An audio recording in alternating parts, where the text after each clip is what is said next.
Now call the meeting to order. If you could please rise for the pledge of allegiance.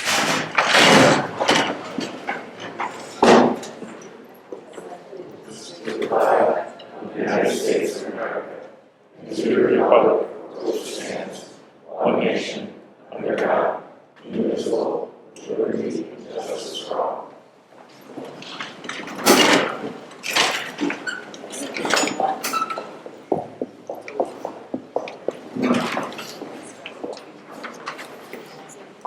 Madam Chair, may I? Please do. Thank you very much. March is Board Member Appreciation Month across the state of Connecticut. There are 9 individuals here who've been elected, chosen to represent the entire town of Vernon. They do an outstanding job. They each bring their heart and soul to every meeting. It's not twice a month, I'll tell you. It's sometimes more than twice a week that they come together, and they truly do everything for the good of the children of Vernon, and I appreciate all the hard work that they do for us and choosing the direction of the district and supporting our students and supporting education. It's this board and all boards across the state, but this board truly is fantastic. So there are, in each board member's place, there are some cards that our students wrote for you that are, I looked at a sample, and they're absolutely marvelous. This poster board came from Vernon Center Middle School. It has some letters on it. If you have a moment to read, you will enjoy them as well. So you can see that right down to our students, they all know what hard work that you do. And so as a special gift, the gift of music, to thank you, we have our incredible RHS Jazz Band. I'm going to turn it over to them.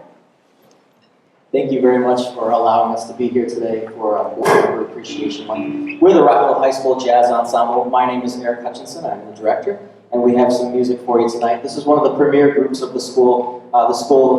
This group is an audition group. We meet out of school time, and we travel around competing as well. Their most recent competition was the Fermi Jazz Festival a couple of weeks ago, where they took home the silver medal for that competition. So we'd like to perform a couple of songs for you. The first is Fly Me to the Moon.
Thank you very much.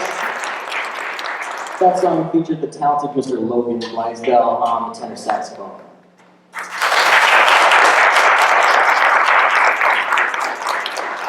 Next, we're going to perform All the Things You Are from the musical Very Warm for May, something I hope we can say about this May because it's been terrible.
Thank you.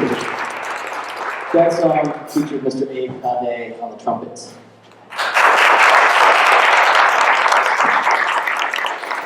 We have a couple more for you. The next tune we're going to play is Ain't Misbehavin', but since we're at a Board of Education meeting, it's Behavin'. You don't have to laugh, it's all right.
Thank you very much, and thank you once again for allowing us to come here. We have one more song for you tonight. It's Duke Ellington's Caravan, but arranged by the band Chicago. I know, right?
Thank you very much. We are the Rockville High School Jazz Ensemble, and we hope you come to one of our many other concerts we have before the end of the year. Thank you so much, and thank you for all you do for this community.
So the reason I get invited.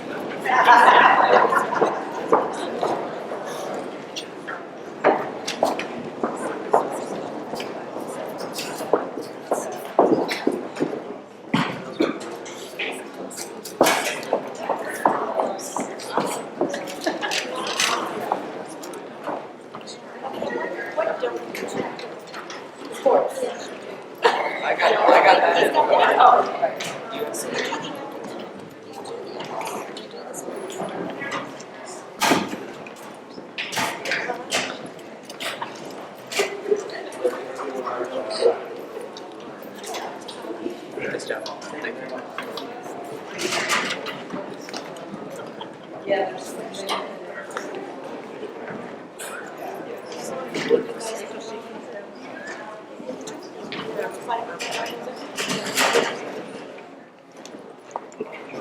There, Tyler, getting.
First of all, I just want to thank the jazz ensemble. That was just amazing. I'm always in awe of the talent that our students have here in our school district. And I also want to thank all the students for all the lovely notes they wrote. It's very special, and we really, really appreciate it. Thank you very, very much. Turn it over to Ms. Gandalf. Good evening, my name is Liv Gandalf, and I am the very proud interim principal at Maple Street School. And on behalf of the faculty, staff, and students of Maple Street, it's my great honor and privilege to welcome our board members to our school this evening, Superintendent Conway, my colleagues, parents, guests of Vernon. We're just thrilled to have you here, especially on a special evening when there's such talent in the room and it's Board Appreciation Month, and you need to know how deeply appreciated you are in this school community. Thank you for your understanding about the equipment that surrounds you in this room. This is everyday life as our students, under the direction of Mr. Tim Gardner, are in the middle of a gymnastics unit. And so they are practicing and getting ready to do a performance for us in the near future. So that is what is surrounding you in this room. Just a little bit of housekeeping. I'd like to remind you that we are a crowd, so if we had a fire drill, there are exits located behind the board members on either side, and if anyone needs to use the lavatory, if you exit through that door, on the left will be the girls' room and the boys' room is in the opposite direction. A heartfelt thanks to all of our board members from the bottom of all of our hearts for everything that you do for our students of Vernon Public Schools every single day. You are deeply appreciated. Thank you for being here.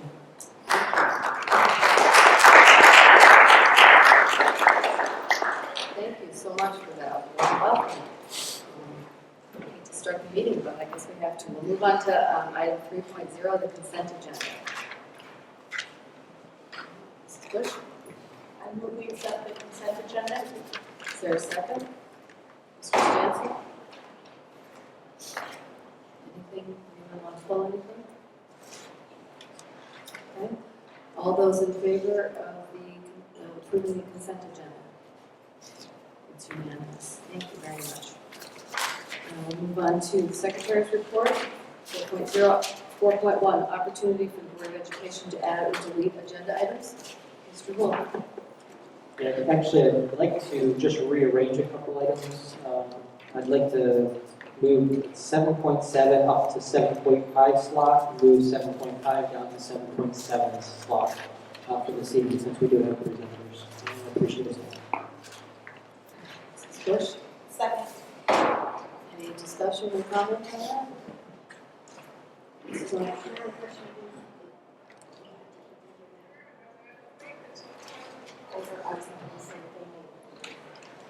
I think most of the items before that occurred. Any other questions about it? Okay, all those in favor of making that switch on the agenda? It's unanimous, thank you.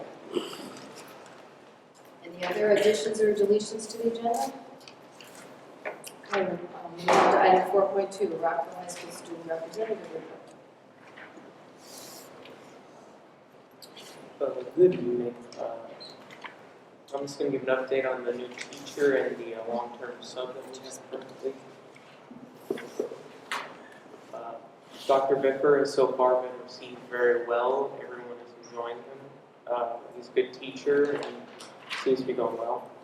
Ms. Schultz, the other new math teacher, from what I can hear, has glowing recommendations around the board, and all her students seem to really like what she's doing in class now. Also, Erin Ganyu performed very, very well at the Poetry Out Loud reading. She was one of, I believe, 28 or 29 people invited to it. We had a fan bus go along to support her, and from what I heard, it was a very good event. Thank you. Anybody have any questions for him? Thank you. All right, well, there's been a lot going on. It's kind of that time of year, the third quarter drag. Speaking of which, third quarter is coming to a close this Monday. So I was scrambling to get any late work in and meet deadlines and fit in those last subject tests and stuff like that. Colleges are sending out financial aid packages. The kids are sending in applications for scholarships. It's a very big deal for seniors. You know, we have a wall by the student entrance where you can ask an art teacher for a piece of paper, and it's like the places you'll go. So we have students already picking up colleges where they'll be attending, and so it'll be exciting to see where everyone's really going as that expands during the year. The volleyball locker room is a hit. It's a student favorite. Kids, basically, they play volleyball a lot all night, but they also try to stay up till 6 o'clock in the morning, and it's a lot of fun. You know, kids bring things like Cards Against Humanity. Some kids brought a projector to watch movies, and there's food, and you know, it's just a lot of fun. And so there was a lot of school spirit for that. That Friday, kids are walking around with their team jerseys on, so it was definitely a big event. The band and chorus concert was a hit. We had teachers from the history department narrate one of our pieces, Lincoln Portrait, and it was really spectacular. It was a very challenging piece for the band, but it was very rewarding, and the chorus was phenomenal. I know personally I was very impressed, and a lot of the audience members were just sitting there saying, wow, you know, they really were spectacular. Spring sports are on the rise. Track, softball, all these things are coming around, and hopefully with no more snow, they can actually get outside, maybe with a couple jackets, but they'll make it. Cupcake Wars, very competitive this year, very, very competitive. We're now on to the finalists, the top 5 out of 14, I believe, who entered. And so they were judged by bakers throughout the town, cupcake experts. They were brought in and they had no idea whose was whose. And so it was very competitive, and I guess the cupcakes were really, really good this year, although I didn't get to try any. If you did go to the band concert, you would have got to taste the leftovers during intermission, but as I was going on stage, didn't really get the opportunity. All right, so the library has kind of has an issue. Students utilize the library as a place to study during study halls, or a quiet place to read. And then the front, you know, you can use it, you can talk in the front or access many of the computers. And if a class is in the computer lab, you can use one of the side computers and they bring out laptops. But recently, there's been some distinction between disciplinary codes. So when students who sit in the back, which is supposed to be very quiet so students can study, tend to get rowdy. I've seen kids Skyping other kids, playing music, just being loud in general. And every time that the librarians try to discipline, those students may go and complain, or it somehow ends up coming back to them.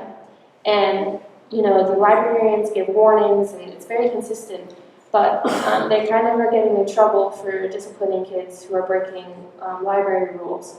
And so recently I haven't been able to use the library because it's too loud and I can't focus. And so when I go to write my English essay, I go to the clay room instead, which just doesn't really make sense. So I wanted you to be aware about that. I think that the library is a great resource. I talk about it all the time, you know this. And I think that being able to use it for what it's meant for is more valuable than letting kids have a place to socialize during study hall. Also, today in my stats class, we read an article on the Common Core because they used like a probability equation. And so it led to a very interesting discussion. The teacher tried to avoid politics as much as possible, which is kind of hard with the Common Core. But it kind of came down to the students are getting, like I said, they're getting very bare information. You know, you can look it up online. You can, you know, go out of your way to see what's on the board schedule and try to be here when you guys talk about things. But a lot of kids don't really know what's going on. And so then when my teacher was explaining it, he was talking about how it's very cut and dry, and how it's very, all right, now you read this, and then you do 4 practice problems. All right, let's move on. And so he was very concerned about how when you're teaching Algebra 1, if you're working with negatives for the first time or you're working with slope, he was worried because they only give you a couple practice problems. And with classes like Algebra 1, you need to do not 4 problems, but 40 problems to get it really draining your soul. And so he was also talking about how the way it's cut and dry, it's kind of telling teachers how to teach, very specifically. And it's kind of making all the teachers uniform. And he didn't really go on much, then we started actually talking about math. And it was a good class, but then I started thinking about all the different teachers that I've had the pleasure of working with, of being a student. I've had most teachers within the school, or I've had experiences with them, and they're all wonderful. There's no one I would complain about. And I think that with the Common Core, you have to look at it very analytically, and instead of just kind of taking it in and saying, well, this is fabulous, you know, say, you know, what is really beneficial for our school? Does this work for RHS? What do the students need? And so I think by making it so cut and dry with the teachers, that it's taking away the teacher's opportunity to teach. Not every math teacher is going to teach Algebra 1 the same way. You're going to have the same objectives, the same standards, but the way one teacher teaches from another is very different. And that's beneficial for some students. You know, some students are like, man, I can't get the way he teaches this. And then another kid comes up and he's like, oh, look at how I was shown this. And they're like, oh my God, it makes sense. But if you get rid of that, then no one has the opportunity to learn it a different way, the way it would make sense for them. And then I kept thinking, I was like, well, you know, the Common Core reaches into a lot of the standards, the STEM programs, math, science, technology. And then I started thinking about, well, what is going to happen when, you know, they try to talk about creative writing classes or art classes, and with so much focus on STEM, what's going to happen?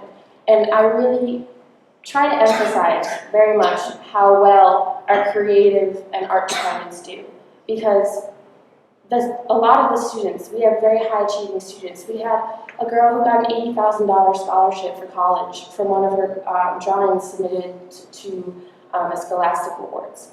And we have people getting in at Eastern Regionals and All-State, and a lot of like AP photo and a lot of AP art things, and it's very influential throughout the school. And I would hate to see STEM kind of overcome that area where there is such a high success rate.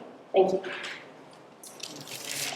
Thank you for your solo performance. Thank you. Does anybody have any questions for Olivia? Thank you. Now we'll move on to item 5.0, community forum. It's opportunity for comments on agenda items, potential future agenda items, or general information provided to the board from citizens and community organizations. Is there anyone who would like to address the board this evening?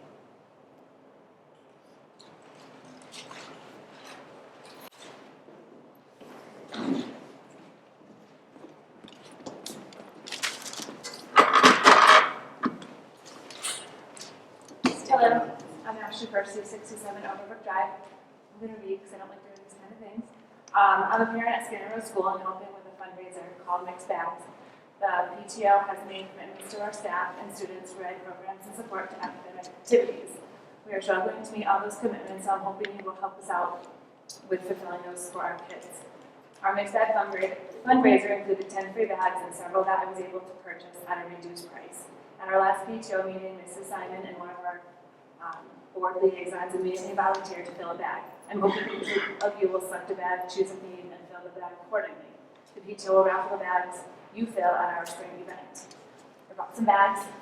They range from little tiny cross bags that would be great for gift cards to large ones and everything in between. So I'm hoping if any of you will be willing to fill a bag for us that we can raffle off at our spring fling to fundraise for our school, that'd be great. I'll leave them here if you guys want to pick one. And for those of you who will, I will be back to the April 10th meeting to pick them up. Thank you. When is your spring event? Oh, you have to ask. It's the beginning of May. I don't remember the date. Thank you very much. Thank you. Is there anyone else who would like to address the board this evening? Okay, seeing none, I will close community forum and we'll move on to item 6.0 curriculum. 6.1 magnet school update. Enrollment. Mr. Burke. We have, as he's filling his agenda item out, included all of the magnet school students. A little over 10% of our students do go to magnet schools, about 360 of them. And so we have included the number of students who do not pay tuition for. There are a number of schools in Hartford, and those are Hartford magnet schools. There is no tuition involved at all. I'll turn it back over to Mr. Burke. I think you covered it clearly, Dr. Conway. Thank you very much. And our emphasis was in the beginning of the year really was on those schools to which we paid tuition to ensure that we were within the boundaries of our current budget. And again, we are now under budget, which is nice to see. And then we wanted to provide you with all the numbers. And I can tell you these are we are working through some difficulties with our current student management system and some logging of entries and withdrawals. So we are working on cleaning up that protocol, and this is our first step in that. And this is what we believe are accurate numbers. And as we progress through the rest of the year and into our new student management system, we'll ensure that these numbers are very accurate. Thank you. Does anybody have any questions? Mr. Kemp? Thank you for the numbers. It's very instructive to see what is happening numerically. What would also be helpful is to understand whether or not these are the same students that are moving from one magnet school to another, or are they students returning to us and yet another child choosing to go, or some combination of both. Do you have a feel for any of that? If I'm hearing you correctly, it's, if we see a withdrawal number, that is from our school to that magnet school, and then the new enrollment would be into that school as well. So I'm not sure if we can accurately track if a student comes back to us for a week and then goes to another magnet school, if they're going from magnet school to magnet school. That's something we're going to have to work on with the reporting from those magnet schools. It does take a bit of arm twisting to get some of these numbers on a regular basis from these magnet schools.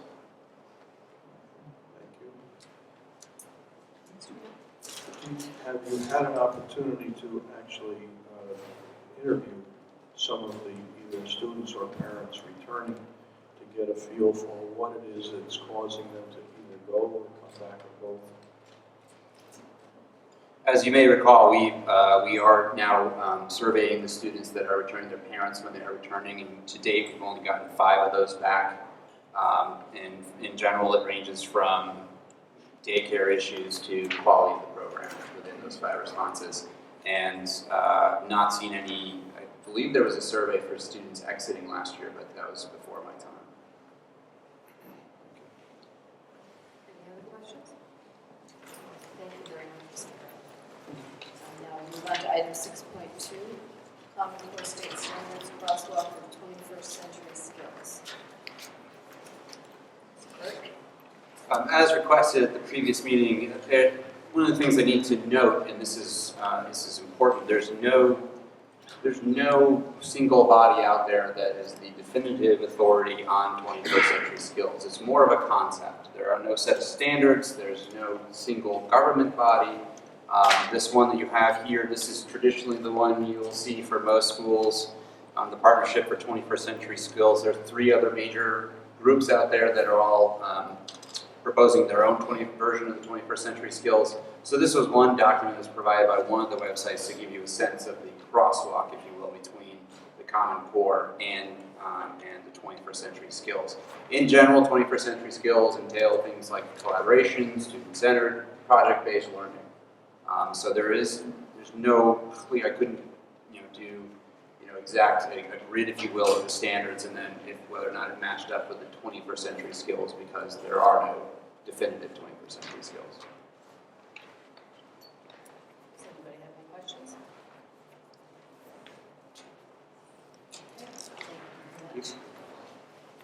All right, we will now move on to item 7.0, general business. 7.1, the ask update from Rockville High School. Thank you. As requested by the board, a March update. I think our highlighted recommendation is to be addressed by September, so we will then see the report that they send in to NEASC in September. And I'll turn this over to Mr. Vernon. Thank you, ma'am. It's a pleasure to see you again. Thank you again, ladies and gentlemen, for your service to the town and all the students of Vernon. As members of the board know, thank you. As the members of the board know, we have 3 separate report dates, and I think you got this in your package. Right. So that's our guide. I'll note that on our guide, we always list our commendations also, because we just don't want to forget about those. The items that you see highlighted in yellow, those we must report on by our special report date of September 1 of this year, September 1, 2014. The bold print items we report on our 2-year report. That's October 1 of 2015. And all items we report on for our 5-year report. I brought with me tonight your social studies department here at the high school. Mr. John Grant has been a 17-year employee of the school system in Rockville High School. He's leading up our NEASC follow-up committee. He's chair of that committee. And I thought it would be best to go right to him for the details. John is part of the leadership at the high school in every sense of the word. Great teacher, great person, and that's part of why we asked him to do the NEASC follow-up. He has one issue that I consider a youthful indiscretion. He entered the Army as an Army officer rather than the Navy, but I haven't held that against him. He's an outstanding man.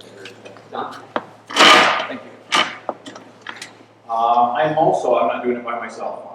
We've got a good transition with Ted Brewer, who was the NEASC steering chair, and so he's been working along with myself, as well as Christina Black, who is an English teacher, and Laura Andrews, who's a special education teacher.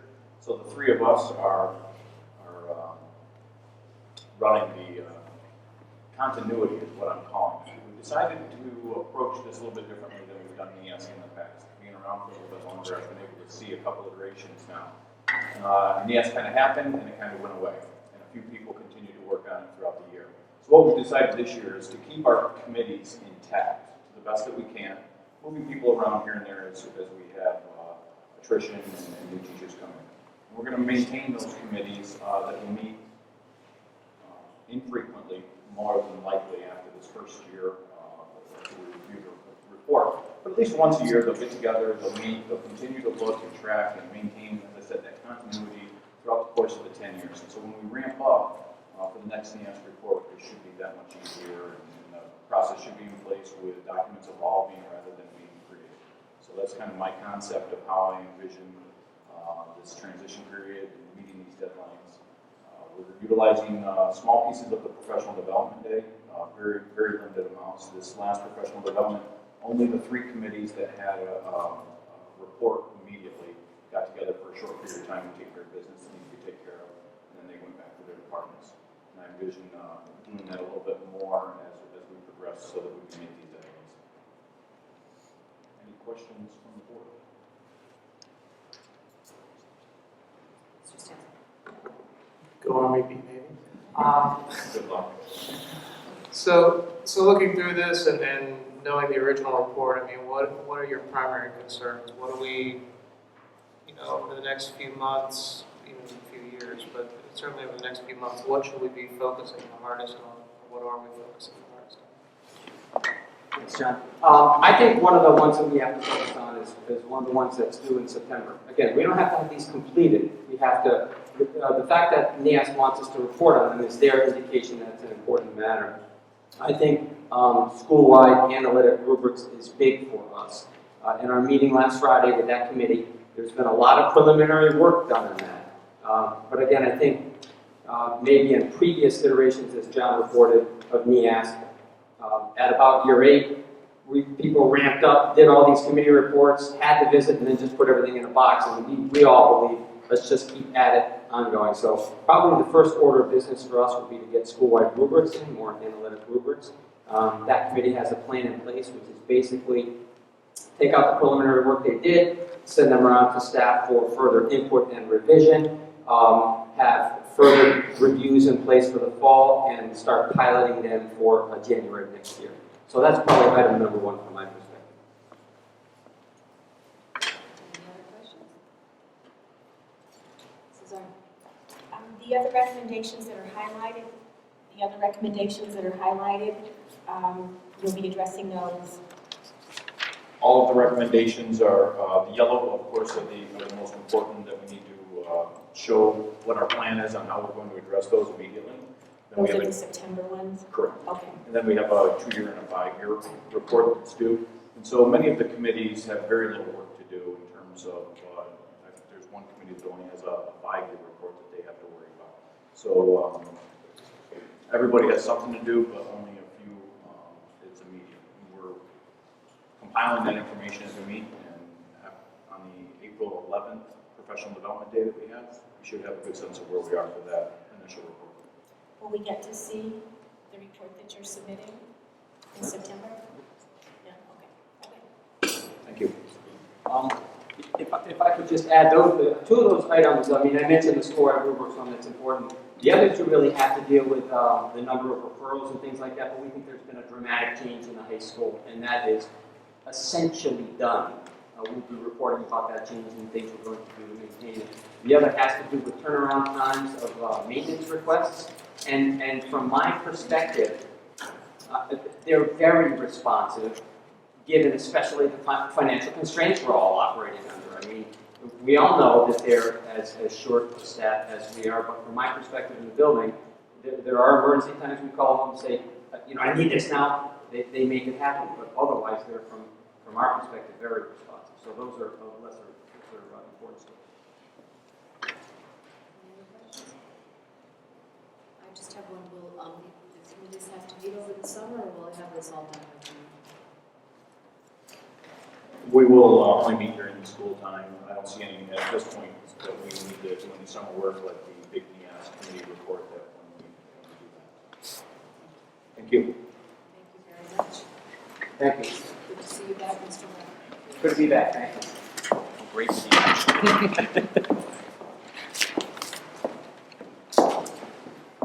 We'll move on to item 7.2, report of Dr. Cynthia Winter Screening Data. Thank you. And in your folder, you have, and I think I sent it out electronically on Friday as well, but you have a hard copy of that. Is that correct, Mrs. Buchanan? Good. Thank you. And Mr. Gussie is here. He's provided you with just this year's fall screening data and then the winter screening data, just from the 1 year. And we'll be presenting you with the kindergarten data over a series of years as you work in your Lighthouse District work. So I will turn this over to Mr. Gussie. Good evening. As Dr. Conway said, she shared with you what data we have. It's fresh data, it's not the press. I haven't had an opportunity to meet with my elementary literacy leadership team. One thing that I would like to point out on the data that I know, because I spent a lot of time in Maple Street this year, is that the 77% percentage point growth in the Maple Street kindergarten percentage of students at grade level from fall to the winter is real. It's been a priority at this school.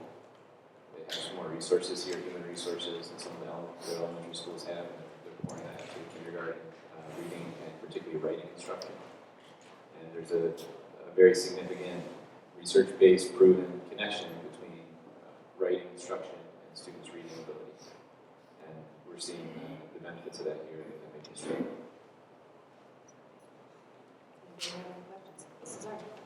I'm so impressed. Thank you, Mr. Hussey. You've heard something you know me.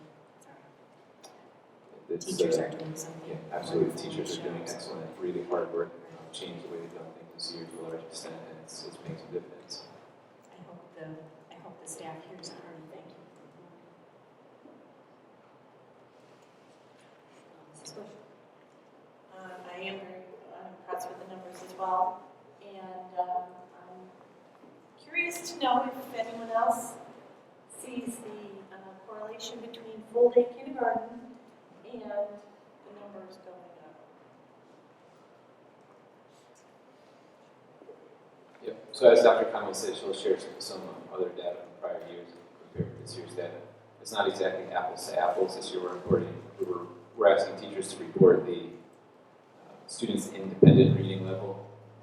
This assessment yields lots of information, lots of nuanced information that helps the teachers really focus on each student's need. But it also gives an instructional level, which is what we've reported in the past, and an independent level. So what we're seeing here are students that are at an appropriate independent reading level. Our past year's data is instructional. So we can, there is a correlation between the two, but it's not one-to-one. But absolutely, I think having students here all day is a huge factor. You know, the time and interventions across the board, be they reading or math, behavioral, whatever, time is a really important factor. Having the kids here is huge. Any other questions? Thank you very much, and thank all of our staff for working so hard to place these improvements. Thank you.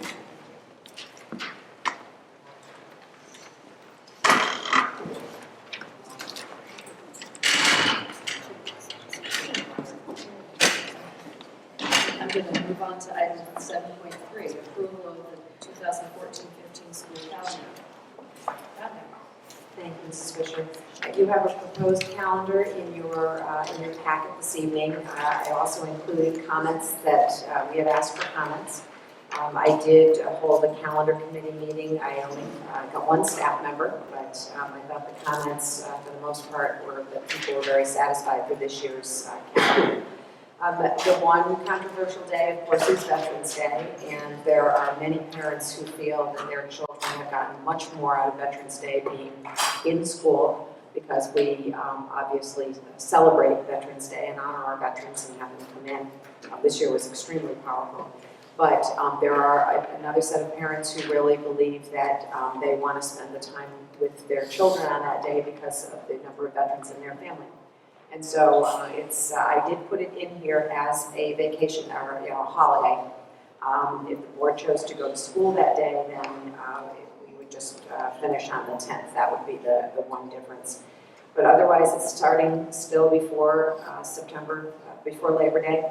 I did put in early release professional development days, only 5 this year because of the other days that were off and because Veterans Day, one in November. We did put on Columbus Day as a holiday too. You know that we can go to school Labor Day, Columbus Day, Veterans Day, Good Friday, and Memorial Day.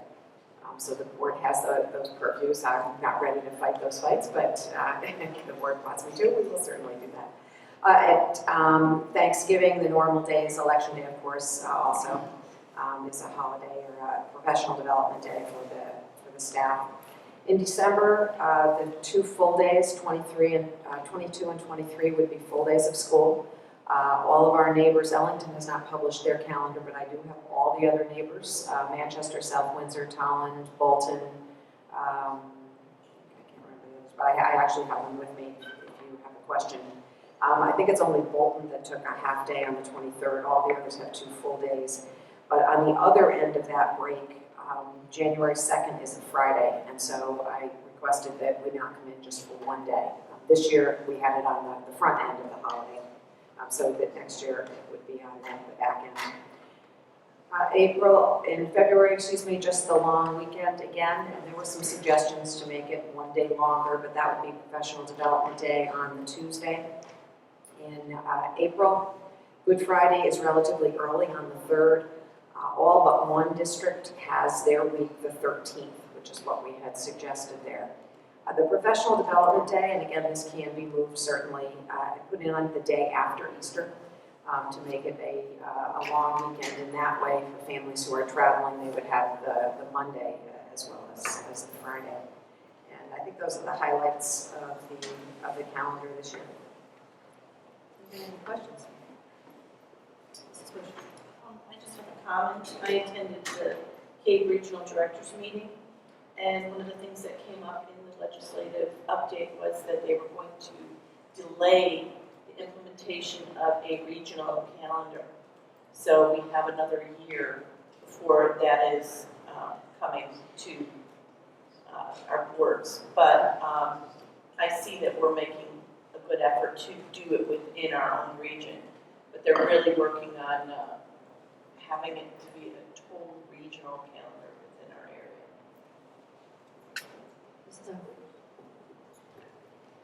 A question about Veterans Day. Because it's a Tuesday holiday, is that disruptive to when you come to school Monday, Tuesday off, and It is. We do it the week before on Election Day as well. And the teachers would prefer, 4 days in a row. You're absolutely right. That's the legal holiday, and Vernon's always taken it on, the legal holiday. Because the day is the 11th as opposed to Columbus Day, which is the second Monday. we heard about the wonderful things that took place in all of the schools relative to Veterans Day, and I would wonder if the board would entertain discussing not having that as a day off and letting the schools celebrate the way they did, and then not disrupt the week as well. Anybody have any thoughts on that? I was going to make a motion to approve the calendar with the 11th as a school day. So I put that in form of a motion. We approve this calendar as presented with the 11th being an actual school day. Second. Any discussion on that? Mr. Stanton? Does this calendar also, I know you have all of our neighbors, but does it reflect the correct calendar as well? I think there was some discussion about whether it would fall in line with the correct calendar. CREC has not done their calendar at this point. They were supposed to do the regional calendar as mentioned. I'm sorry, I just started speaking. As mentioned by Mrs. Bush, that regional calendar by legislation is supposed to be done before April 1st. And so I had kind of waited through February hoping they were going to do it. I then found out that they were banking on the legislature giving another year of that. So my understanding is that the first time that committee is meeting is after April 1st, just to develop the calendar. So they have not done theirs. Okay. Sorry.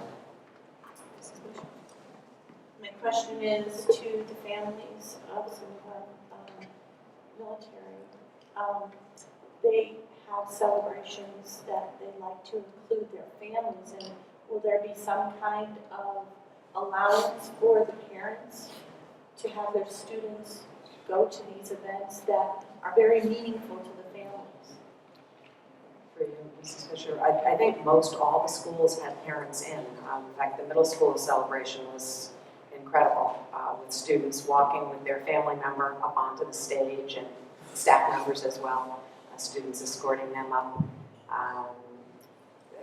We had people in all the schools. The principals are nodding over there. So families were invited in. People were bringing people in for lunch. My uncle, my brother, my father, those kind of my mother, that kind of thing. So yes, absolutely, families are invited. I was thinking more of if they had an outside event that they needed to attend with their family, would there be some kind of allowance for that?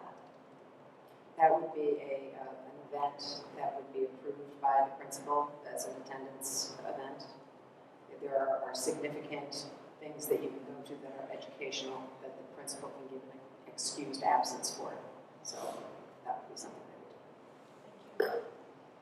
Mrs. Art? Should the motion include changing the anticipated last day of school to the 10th? I'd make that friendly amendment. I just want to ask about the professional development days. How does this compare to this year's calendar? The full day professional development days are in approximately the same time.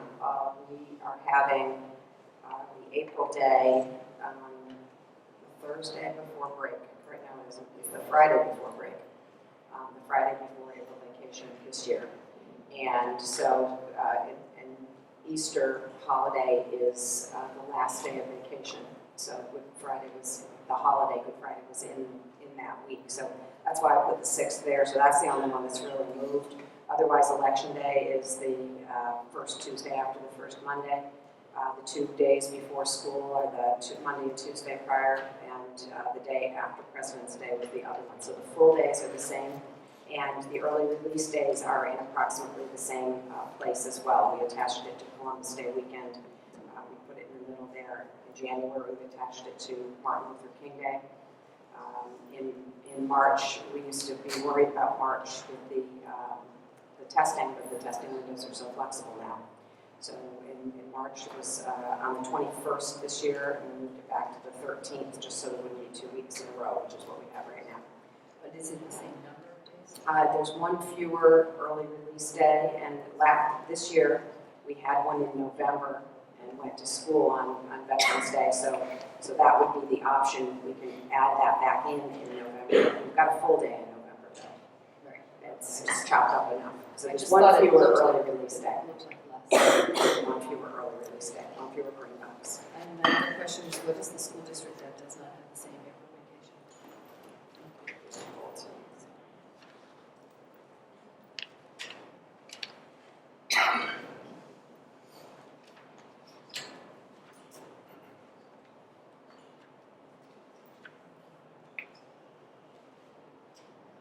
It is East Hartford.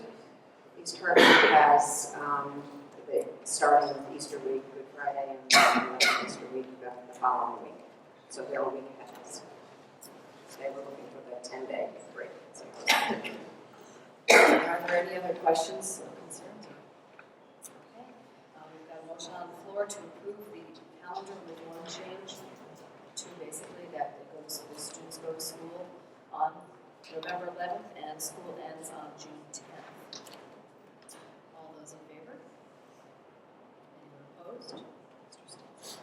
Motion carries. Thank you very much.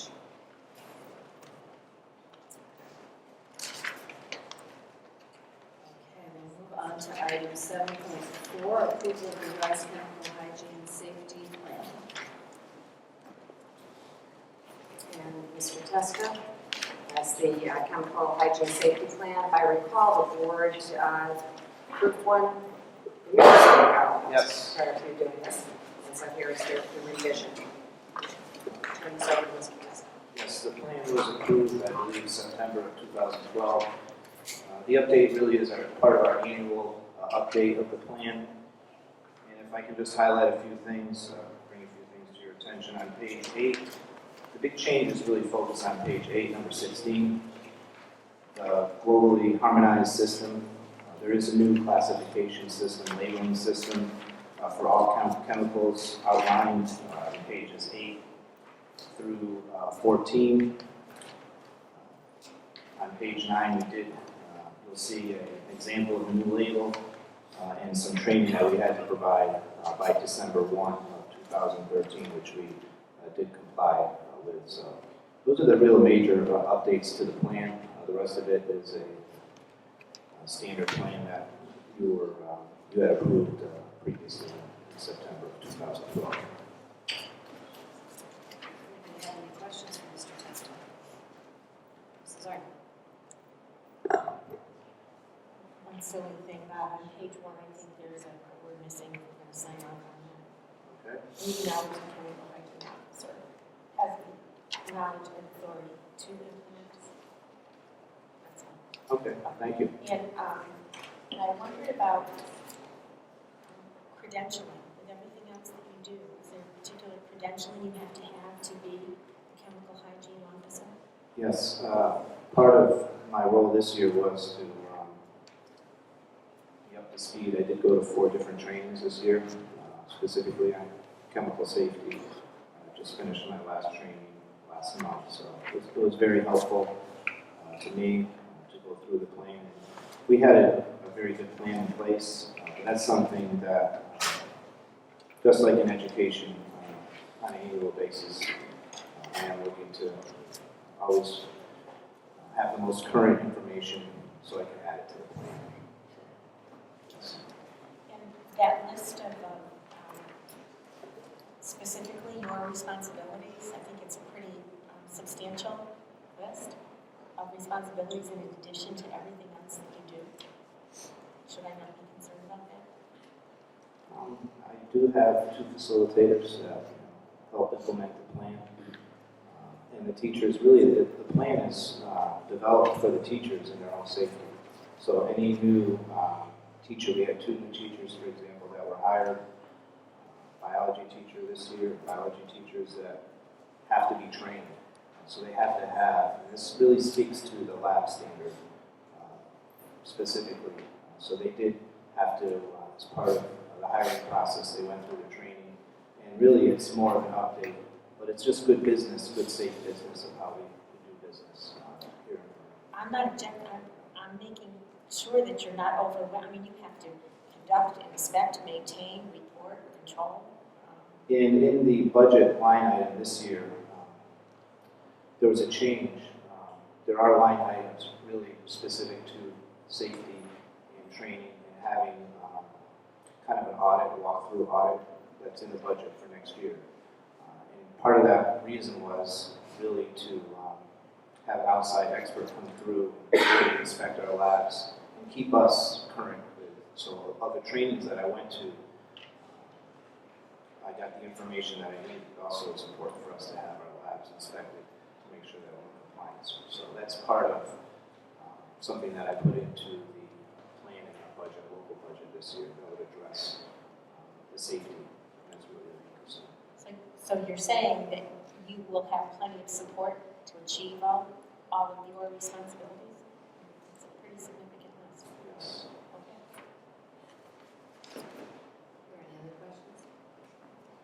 I just have one, the agreement that has to be signed, the student and the parent, is that new or has that always? So that's been something that has the high school and the middle school used. I just put a copy of that into the plan. So part of my thought process in developing the plan is for new teachers, even veteran teachers, they can go to one document and find everything they need. So that's why I put a copy of that in there. But both the middle school and high school use that. And they've been doing that for a while. As far as I know, it's been a few years, yes. Thank you. Are there any other questions, Mr. Williams? Just the inspection part of it, supposed to be inspecting the eye wash sinks and the emergency showers and things of that nature. Is that conducted by you and the member, or is it the staff, maintenance staff at the high school? The maintenance staff, right now, the plumber is doing that. But that's something that just, a lot of what I have here, in this plan really just speaks to the lab standard. There's overlap between the lab standard and what Mr. Peluso would do. So we've been in a lot of communication regarding the training of employees and the carrying out. So I know Mrs. Arndt had asked me about, it's just not me, but she's working closely with Mr. Peluso because they do inspect that. We have to document how we're testing the eye wash stations. So we have to keep documentation on that as well. That's exactly what I was curious about, because I know a few years back when I was involved in the building renovation project, we found some issues with a couple of the showers, the chemical showers at the high school, for example. I just want to know that they are being documented. Yes, they are. Any other questions? Motion? Mr. Williams? I make a motion for the Board of Education to approve the revised chemical hygiene safety plan as presented. Second. Any further comments or concerns? All those in favor? Thank you. Thank you very much. Okay, now we move on to item 7.5, which is now our report of the educational services analysis for Vernon Public Schools Futures Education.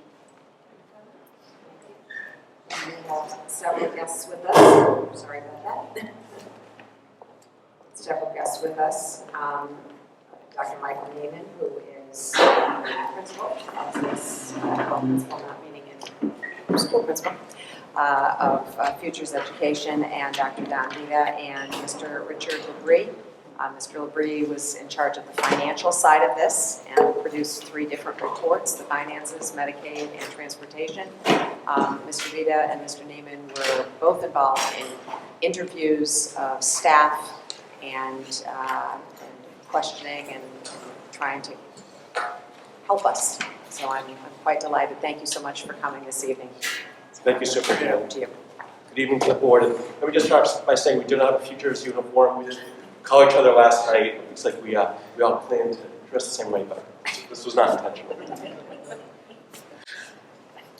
In addition to Dr. Vita, Mr. Labrie, we want to acknowledge the 4th member of our team. That was Ms. Lori Bonai, who helped with the interview. She went to one of the schools, also the Vernon Elementary School. It was this team effort that allowed us to visit every single school, and not just the traditional neighborhood schools. We also got to visit all the programs like Next Step. So we got a really good sense, I think, of the district. Part of our methodology, part of our commitment was to visit every single school. So I want to acknowledge my teammates and, of course, the principals and everybody who welcomed us in the district. We know that this was no small undertaking. This required a lot of paperwork, a lot of collection. We do want to acknowledge everyone's efforts. Thank you. If I may interrupt, Dr. Neiman, you all have a copy in your yellow folder, you should. Is that correct, Ms. Buchanan? That's where it is, in the yellow folder. Okay. Thank you, I'm sorry. So I want to just talk a little bit about Futures Education, the overview of Futures, and who we are. Futures Education has been in existence for about 15 years. And really, our mission is to provide partnerships with school districts, all the way from consultations or analyses, which really is what we've done here in Vernon. We also provide technical assistance and mentoring in special education staff. And we also provide services. Our team, our Futures Education team, is comprised of more than 250 clinicians, educators, and support staff. All of us have been in education, actively practice, or have recently retired, although don't ever really let anyone retire on my team. But we've all been on in PBT meetings. We've all been in board meetings. We live the life, all of us on the team. So I think that's important for credibility, because the people we interview need to know that we walked in their shoes to some degree. And again, we provide services for more than 30,000 students and individuals across 5 states, including the District of Columbia. So again, when we talk about supporting students, that's where we actually see students. We see them for IEP or mandated services. But we also provide analysis, which I talked about. We've provided more than 260 analyses across the country, and it's actually, with each passing year, it's becoming easier to tell you the states that we have not been in. But that gives you a sense of where we've been. And some of our best ideas have come from our partnerships across the country. Because we get to see best practices, whether it's Louisiana or California, and say, wow, that's really good, then we bring it to our work. Sometimes we impart our wisdom, we like to think, to our districts, but a lot of times we're bringing back best practices, and that's part of our work as researchers as well. So again, we're dedicated to working collaboratively. You might hear the word partnership bandied about tonight. We understand that out of spin. We truly see our work as partnerships with districts. This is not a gotcha. This is not catching anyone doing anything wrong. We really are here to support districts because we know how challenging special education is. It's challenging programmatically. It's challenging fiscally. There's no easy solutions. So again, we see ourselves as partners with districts to provide the best possible services for kids with existing resources. So just to reiterate what the work plan was, they were looking at the continuum of services, the programs to support students with disabilities. You'll see SWD as an initial throughout the presentation. Looking at related services, that's PT, that's OT, speech and language. Sometimes paraprofessionals, we consider them related services because they are an IEP sometimes to support students. Psychology, behavioral health, which Dr. Vita will talk about, so we look at that and how they're supporting the program. Organizational structure and coordination, we want to understand how the organizational structure works both at central office and at the school level. Because again, those two have to work hand in hand. There needs to be central office capacity, there all needs to be an understanding at the school level how to support students. So our organizational structure and coordination was really looking at both at central office and at the school level.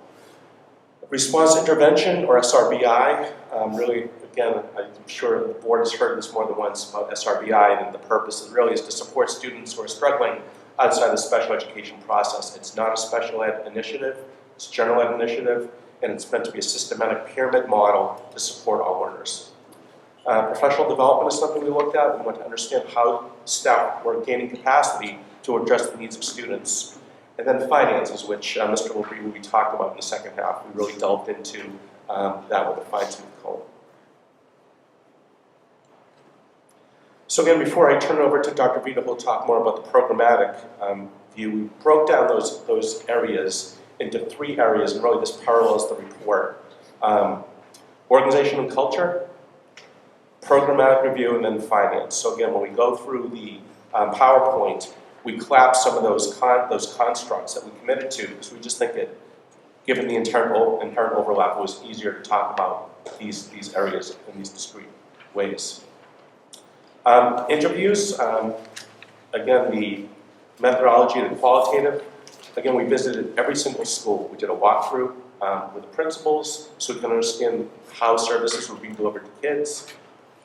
We interviewed special ed teachers, we interviewed general ed teachers, we interviewed paraprofessionals, school officials at central office. So we interviewed a lot of folks, it was over 70 when all said and done. They were confidential and they allowed for candid responses. And they were really catered to the discipline and review. So the questions we asked principals were different than the questions we asked special ed teachers. There was some overlap. We talked a lot about culture at the school, the culture of ownership. Are these special ed students, these general ed students, or are these all of our students? That was a question we asked of everybody, but we asked questions of principals that we did not ask of other people on our list. We did site visits, as I mentioned. It was important for us to walk through and understand how programs are being delivered to students. We analyzed workloads, financial reports, and comparative analyses.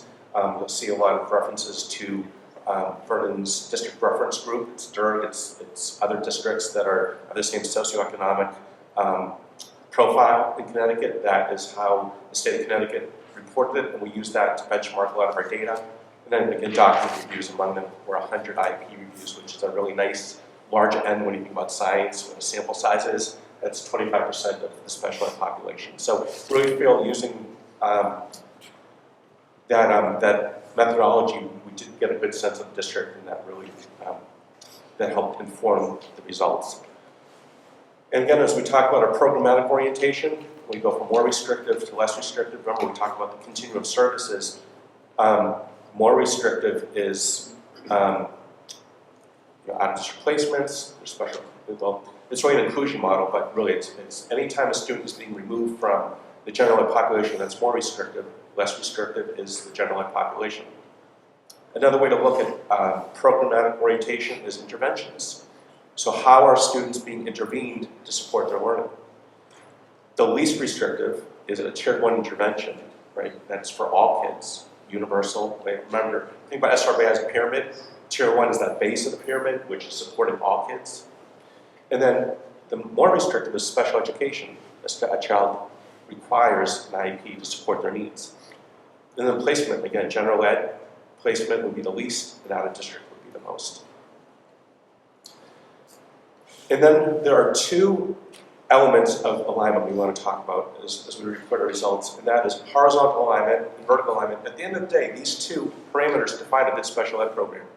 A good special ed program helps a student achieve grade level expectations. Because after all, special education is not a place, it's a service, right? It's a process to help students access their general education. So horizontal alignment is ways to help students achieve academics, but it's also ways for them to have meaningful inclusion opportunities with typical students. Vertical alignment is that program follows them. So imagine a student who turns 3 becomes the responsibility of Vernon, all the way to 22. From 3 to 22 is our program that meets their needs, right? So they go from school to school. There's a program that uses common terminology, that uses common methodology, that's a seamless transition for that student as they progress from grade to grade. That's vertical alignment. So a great special ed program is one that has horizontal alignment and vertical alignment. All right, I'm going to turn over to Dr. Vita now, who's going to talk about the programmatic components. Thanks, Michael. So one of the major themes we noticed in all the schools was really a commitment to students with disabilities. And that's a terrific commendation for the Vernon Public Schools, for you, and for this community to have accepted the fact that some kids need more help than others, and some students have disabilities, and we're going to do the best we can to help those students to be successful in school. The district is also committed to inclusive programming. And as Dr. Nyman stated, the goal here for all students, especially those students with disability, is to have them benefit from the educational program, the general education program that the district has developed for all students. So when we talk about least restrictive environment, we're looking for the opportunity for students with disabilities to access as much of that general education experience as they possibly can. The interventions we provide should be as minimal as possible to get the job done. And we can turn that around to say that they should be as much as needed to help those students be successful in school. School-based personnel have come up with a variety of strategies in the district to address providing appropriate, effective services for students with disabilities through special education programs. And we'll talk a little bit more about that as we move along.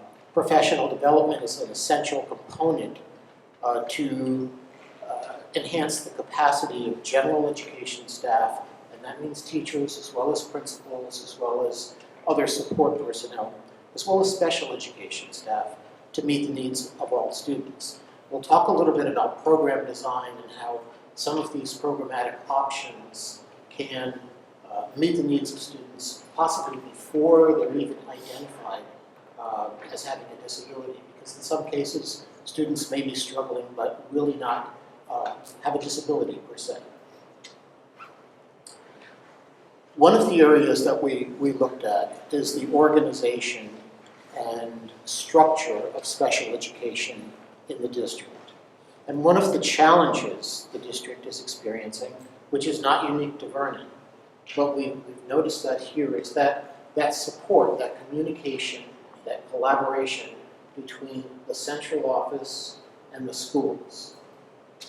The kids are in the schools, the teachers are in the schools. Schools don't necessarily have the capacity to design programs to promote continuity, to promote consistency, and to promote that equity of service throughout the district. Teachers in a school, principals in a school are working very hard to have that school do whatever they need to do to meet the needs of students.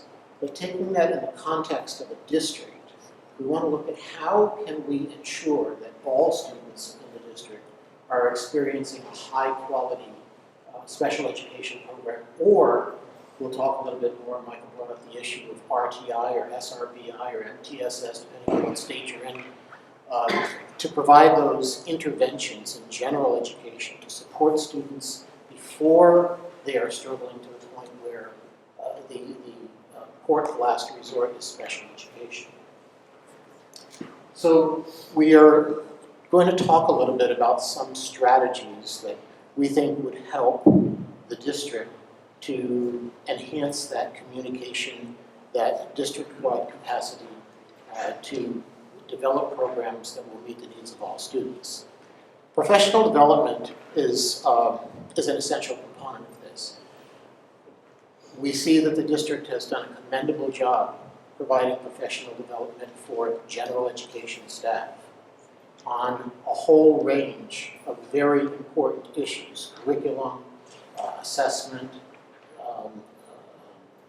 looking at Common Core, teaching strategies, etc. But those haven't focused on some of the most at-risk students in the district, and those are students with disabilities or students who are struggling, students who are not being successful. And that doesn't minimize that achievement gap between subgroups of students in the district.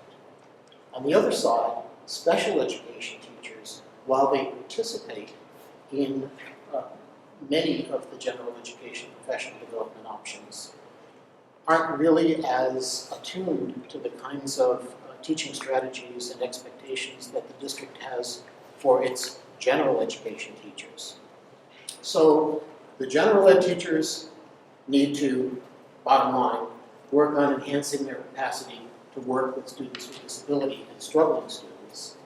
The special education teachers need to be sure they understand the district's expectations for all students, to be sure that when they are working with or focusing on students with disabilities, that those students are having the same kinds of quality educational experiences that are aligned to the assessment standards, the Common Core standards that are expected of all students. That's a challenge. So we are suggesting that we look at a way to combine this capacity building for all staff.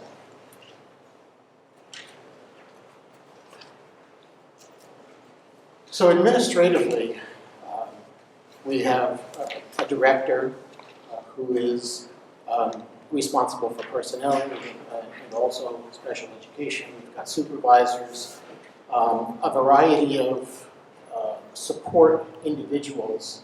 We know there's been some reorganization there. We know there's been, or there is some anticipated movement of individuals.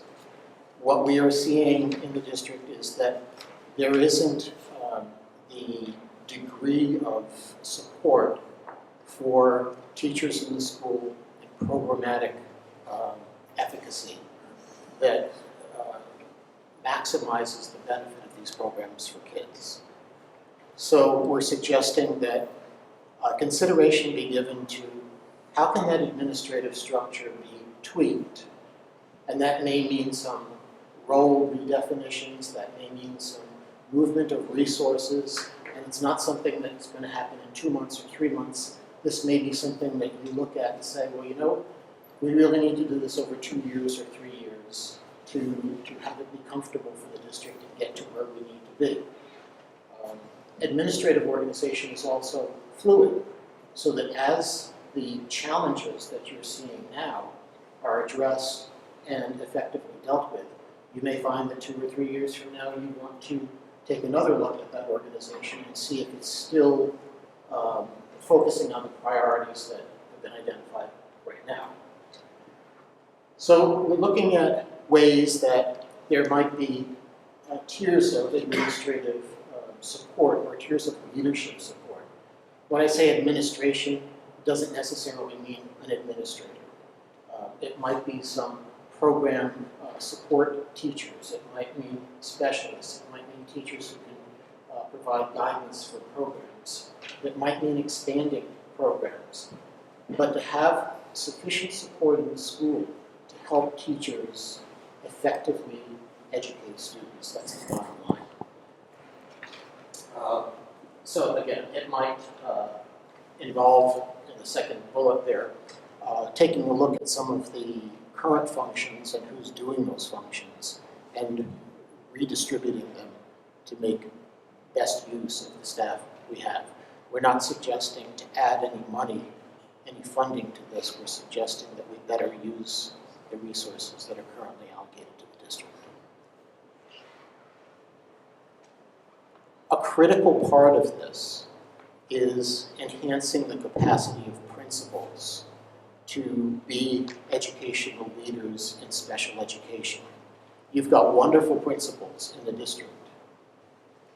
And principals come with a whole range of skills and expertise and experiences. Rarely, or let's put it so that in all cases that's not special education. So how do principals, how do they gain the capacity to understand special ed, to supervise special ed, to provide the kind of guidance, assistance, and support to their staff to ensure that there is an effective special education program in that school? And that goes from legal issues, to scheduling the school, to supervising and observing classes, to problem solving, to behavior strategies, that whole range. And what is effective for special ed is also going to be effective for general education. So we talked about enhancing the capacity of teachers. We also want to enhance the capacity of principals. We talked about RTI, response to intervention, or scientific research-based intervention.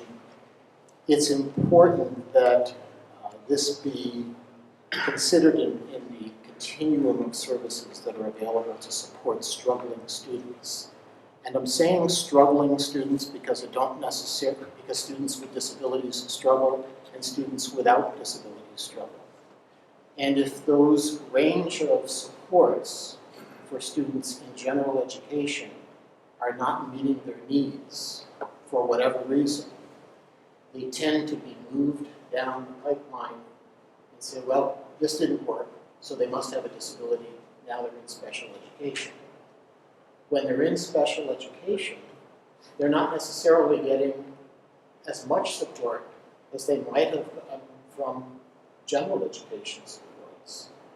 And if a student doesn't really have a disability, then why label a student as having a disability when all they really need is extra help and support in the general education environment? And there are a lot of very qualified general educators in the district, from reading specialists to a whole range of support people, ELL people. How do we bring all those resources together to target with consistent strategies, consistent interventions that are effective, and measure how well those interventions are working for students who are not performing to the level that we expect? So looking at SRBI and enhancing the capacity of that program to meet the needs of students is an important part of our recommendations. In-district programs, we talked about inclusion, and yes, inclusion is important. One of the most successful strategies we have seen across the country is an effective co-teaching model, where rather than pulling students from a reading class to teach them reading, or from a math class to teach them math, where they're not experiencing the enriched environment of the general education class, if we have two teachers in the general education classroom who are trained to work together collaboratively, to work together so they're both teachers, not one is an aide and one is the teacher, that intervention means that the students who need some extra support or need specialized teaching strategies don't need to be pulled from the class to get that support. They can get it in the classroom.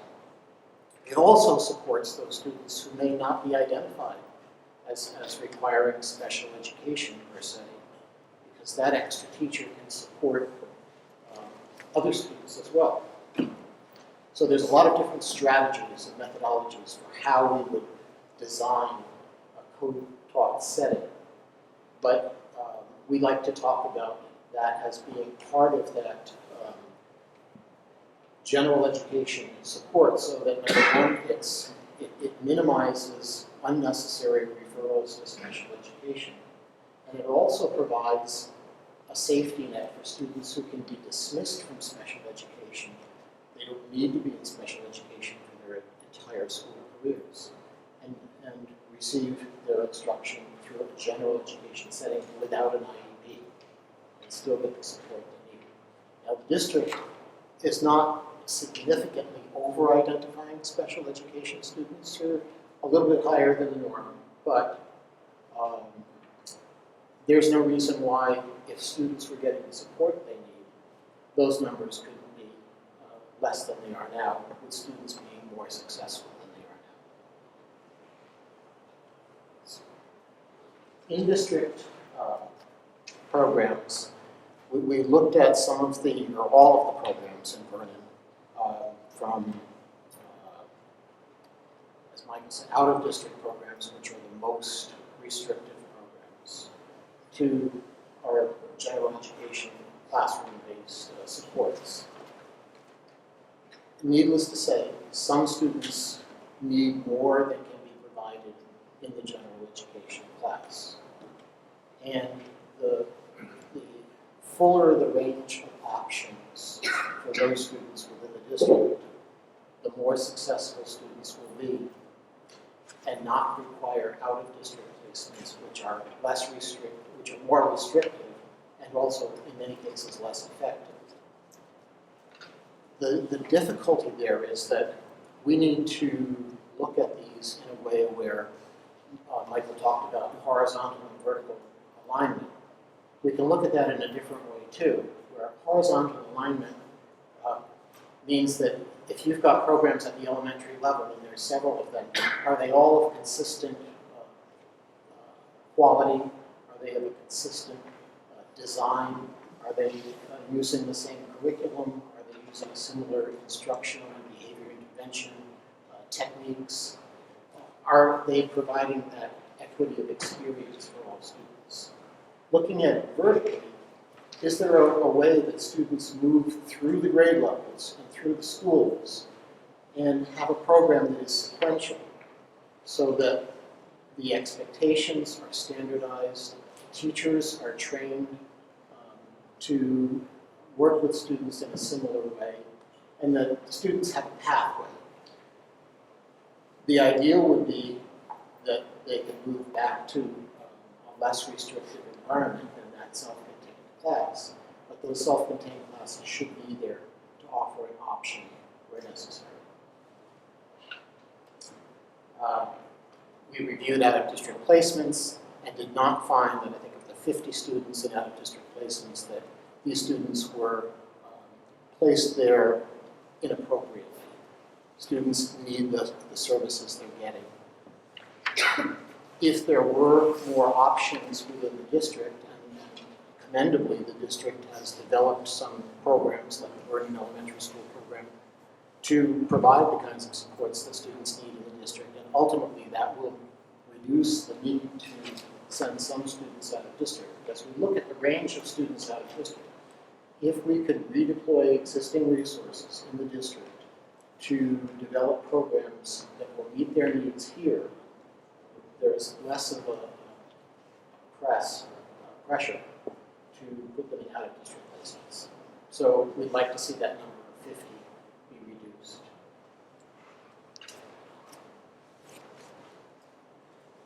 So we talked about SRBI.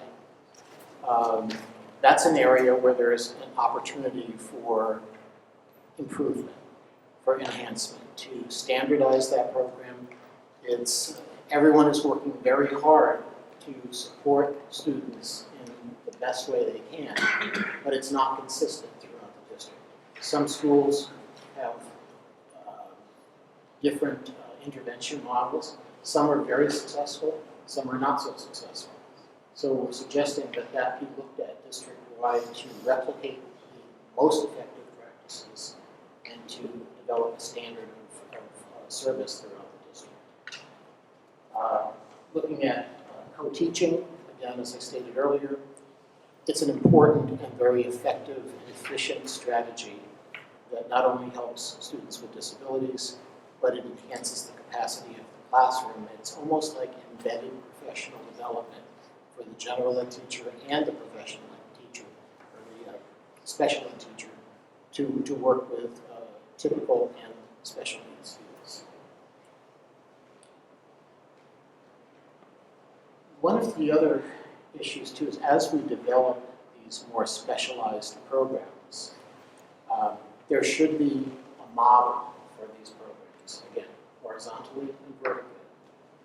That model should be consistent, it should be based on best practice, teachers should be trained to implement the model. There should be a program description, and there should be very specific eligibility criteria for students going into those programs, as well as criteria for students to move out of those programs. One of the challenges we see in special education, Vernon included, is that when students are identified for special ed, they tend to never leave. So regardless of the improvements students are experiencing, exiting or declassification from special education is not looked at as an accomplishment, a success, which it really should be because students are making great progress. People are afraid, whether it's teachers, whether it's parents, don't take my student away from special education because they might need the help in the future.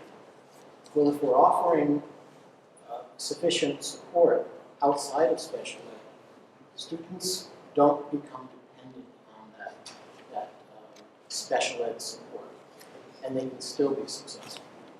So we want to look at eligibility and exit criteria, and again, provide the training to staff to be able to effectively deal with students who have a whole range of learning needs.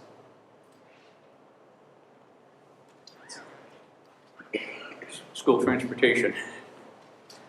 School transportation efficiency is generally determined by three major factors. One is student loading, which is numbers of students that are riding your buses. And another is the time available between your school starting and ending times, which are called your tier times. And the reason I say this is that typically the greatest perception in the public is that they see buses running around half full or less than half full. And oftentimes, there are reasons why that is necessary. And most of the time, it's because the tier time is constricted. The other is that your morning routes generally determine the number of buses that you need in your district, because more students generally ride in the morning than in the afternoon because a lot of students are involved in after-school activities, and consequently you run late buses generally for those students. So if you look at the AM routes, you generally can use that to determine the configuration of buses. And by configuration, I mean the size of the buses that you need to move students from point A to point B, and also the total number of buses. When you look at the district, you'll see in the red columns to the right your tier times for both morning and afternoon. And you'll see that they range from 20 to 35 minutes. Those are relatively short tier times, and they negatively impact your ability to be transportation efficient.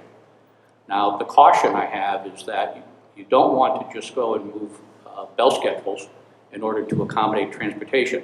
I hesitate to make that recommendation. If you're going to lengthen the school day or you're going to change bell schedules, you should do it for an educational purpose, not solely for the purpose of transportation.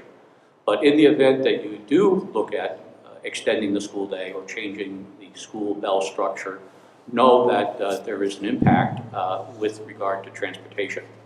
Ideally, if you had in the neighborhood of 45 minutes with regard to the shortest tier times, you could eliminate additional buses. So just to know that. The district management should be commended for participating in a regional or collaborative transportation bid with your neighboring school districts. The larger economy of scale typically results in a lower unit cost for each of the participants, and that is also the case here. One of the things we found is that currently school transportation management is divided between the finance office for regular transportation and the special ed or pupil services office for specialized transportation. Our recommendation has been based on what we see in a lot of districts, that transportation should be centralized in one location. And typically, it makes most sense for it to be located or in the finance office. By the way, all of the slides in the PowerPoint are contained in the individual reports, which I believe you recently received. It's just that they have more detail in the report than what's in the PowerPoint. We looked at the transportation budget versus projected costs for this year. And it appears that you have budgeted sufficiently for school transportation for this year. In looking at comparative costs with other school districts that compare to you demographically, and also looking at state averages, your cost per student turns out to be quite favorable. Your cost per student is approximately $620 per student, compared to $735 for districts which are demographically similar, and $724 as a statewide average. And these were taken from a 2011-2012 report provided on the state website, which is the latest year that has been posted. We looked at transportation budget versus expenditures for last year, found that transportation at the end of the year ran slightly in the red, minus $57,000, but that there was a subsequent credit of a little over $26,000 that was applied to that. One of the concerns we had was when we looked at your transportation state reimbursements. They've been going down significantly over the last several years. One of the things we found is that not all of your transportation costs are located in the transportation cost center. They're located in other sections of your budget. And so one of the recommendations to your Director of Business and Finance was to bring everything that looks, smells like transportation into a single transportation cost center. That will make it easier to quantify those costs at the end of the year, especially in the area of special ed transportation, where they're subject to excess cost calculation and reimbursement. We've also suggested to your Director of Finance that they look at the excess cost and the transportation cost reimbursement to make sure that all of the eligible costs were in fact captured. It doesn't appear when you look at the reimbursements as they declined that all of those costs have been submitted for reimbursement. We then looked at the AM student loading analysis, and the green line is your vehicle capacity, and the red and blue lines are your scheduled and your actual loading. We assumed that your actual loading was close to your scheduled loading. We had asked for an actual head count this winter. We were not very popular in asking principals to stand outside and count students coming off buses. But one of the things you want to look at is, while you have to schedule for every eligible student for transportation at the beginning of the year, you want to look and see actually how many students are actually riding your buses to see if you can make adjustments after the start of the school year. In this case, your scheduled ridership and presumably your actual ridership is significantly less than your overall bus capacity. And what that means is that, in our opinion, you could replace as many as 9 small buses that you currently contract for with vans because they have fewer than 6 students on a particular route. Vans operate at a significantly lower cost than school buses, and our estimate is that with 9 replacement, you could save about $43,000. One of the concerns we had initially is that when you went to bid, your bid did not include a cost for vans, so it would be something that would have to be negotiated with your contractor. Your Director of Business and Finance said that they've done that in the past on several instances that they've done it. We're just suggesting that it be done on a larger scale as you look at next year. Now, the caveat to this is that this is based on this year's students, this year's placements, and this year's schools.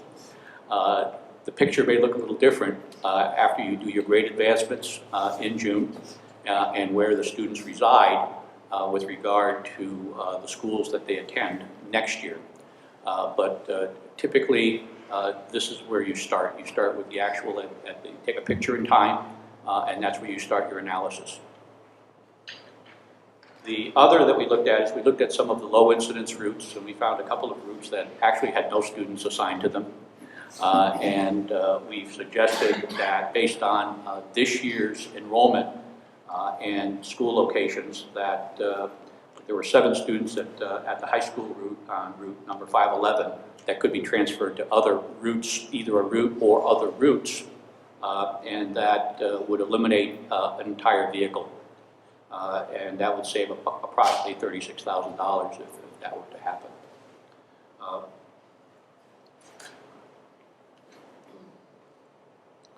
To go further than that in terms of reducing the number of buses would require a change in the bell schedules and increasing the tier time for transportation, because right now that is the limiting factor with regard to gaining more efficiency out of the transportation system. And again, if the district should consider redistricting or extending the school day, then it should request a plan of the impact on that from your contractor. They operate Versatran, which is their school bus routing system, which is the same program that we use to do our analysis. And so they would be very capable of looking at this themselves on your behalf. Although we have a little different recommendation on transportation, is that you have a part-time transportation coordinator. We believe that it would behoove the district to have him trained in Versatran so that he's more knowledgeable with regard to routing and scheduling and working with the dispatcher at the contractor's office to look at some of these issues and see if there are ways to reduce buses as you look at next year.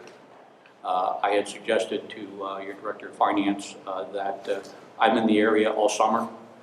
After they do the grade advancement, I'd be happy to come down and sit down with him and your transportation dispatcher and see if next year looks similar enough to this year where you can actually reduce one bus or maybe even more than one bus. The other thing that we looked at was bus driver and bus aide or bus monitor, bus attendant training. We found that the contractor basically provides the driver training that is required for driver relicensure by the state, which is basically safety training. And we've suggested that at least with your special ed population, because there are a large number of students who are medically at risk, that both drivers and bus monitors be given some additional training, both in first aid and CPR, seizure training, and other allergic reactions type of training. EpiPen administration, which is always a popular one with contractors because they don't want to take on liability if they don't have to with regard to EpiPen administration. But it's basically training that can be provided by your school nurse, an RN, or your public health nurse. Nut allergies in particular are becoming more prevalent should be, that type of training should be provided. You can also provide assertive discipline for drivers and attendants, managing students with special needs, restraint training, and again, blood-borne pathogens and bodily fluid controls. Not all of this has to be offered each year, but certainly it should, in our opinion, it should be offered at least periodically to promote the safest type of transportation that we can provide. Medicaid reimbursement, for those of you who don't know what it means, is basically the federal government reimburses under their federal Medicaid program for medically related services to special needs students who are also Medicaid eligible. And this is the laundry list of the types of medical related services that the federal government will reimburse on. To the extent that those are included in your state plan for reimbursement, then the district can submit for Medicaid reimbursement for these students. The program eligibility is based on a number of medical and economic factors. Statewide eligibility rate typically for the past 2 years, free and reduced lunch rates, family economic circumstances, low to moderate incomes, single parent families, individuals with disabilities. Parental authorization is required. In the past, the parental authorizations were required each year. Now the federal government has relaxed that and they're required one time unless there's a significant change in program, in which case you get a new parental authorization. And there are other child-specific medical conditions that may qualify them for Medicaid. We looked at your Medicaid claiming revenue for both direct service and administrative claiming. Across the top, you'll see what the amounts were over the last several years. It varies from year to year. Most of the time, it's a timing issue as to when the town records the revenue as opposed to when the reimbursement was submitted. So you can't look at just comparing one year to another. You have to look at it over a longer span. Typically, we look at a 3-year average as an estimate of the benchmark of what's been received. Takes the little bumps out of the road with regard to the timing issues that transcend fiscal years. We then compared that to your audited financial statement revenues. They were a little different in some cases, but again, it had to do mostly with when the revenue was classified as revenue and when it was received. We looked then at estimating the potential Medicaid revenue that the district should be or could be eligible for should all of the eligible students be identified and all of the eligible services be submitted for reimbursement. And I guess at this point, I have to say that last year the district changed Medicaid providers. And so when we looked, hindsight being what it is, you weren't getting anywhere near the amount of money that you should have been getting. We now have established a new benchmark for the new provider. And a year from now, you can see how close your new provider has come to the new benchmark in terms of what you should be receiving. But our estimate is that you should be receiving about $285,000 a year. Combination of direct MAC being administrative claiming, and the cost settlement reports. And that's up somewhat significantly from what you have received in the past. One of the issues has been with regard to your audit, or I should say, to maximize, as I said, maximize your Medicaid program revenue. The district should basically conduct outreach activities to those students who may be and families who may be eligible. And probably most important is integrate the Medicaid eligibility into the special ed student intake process.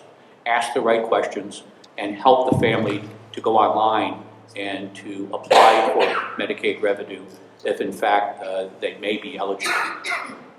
And that should be part of the special ed intake process. And probably more importantly is to assist the children and families in enrolling. It's an online application. It's relatively, takes about 5 minutes to complete. But oftentimes parents need, one, the will to do it, and secondly, the assistance in doing it.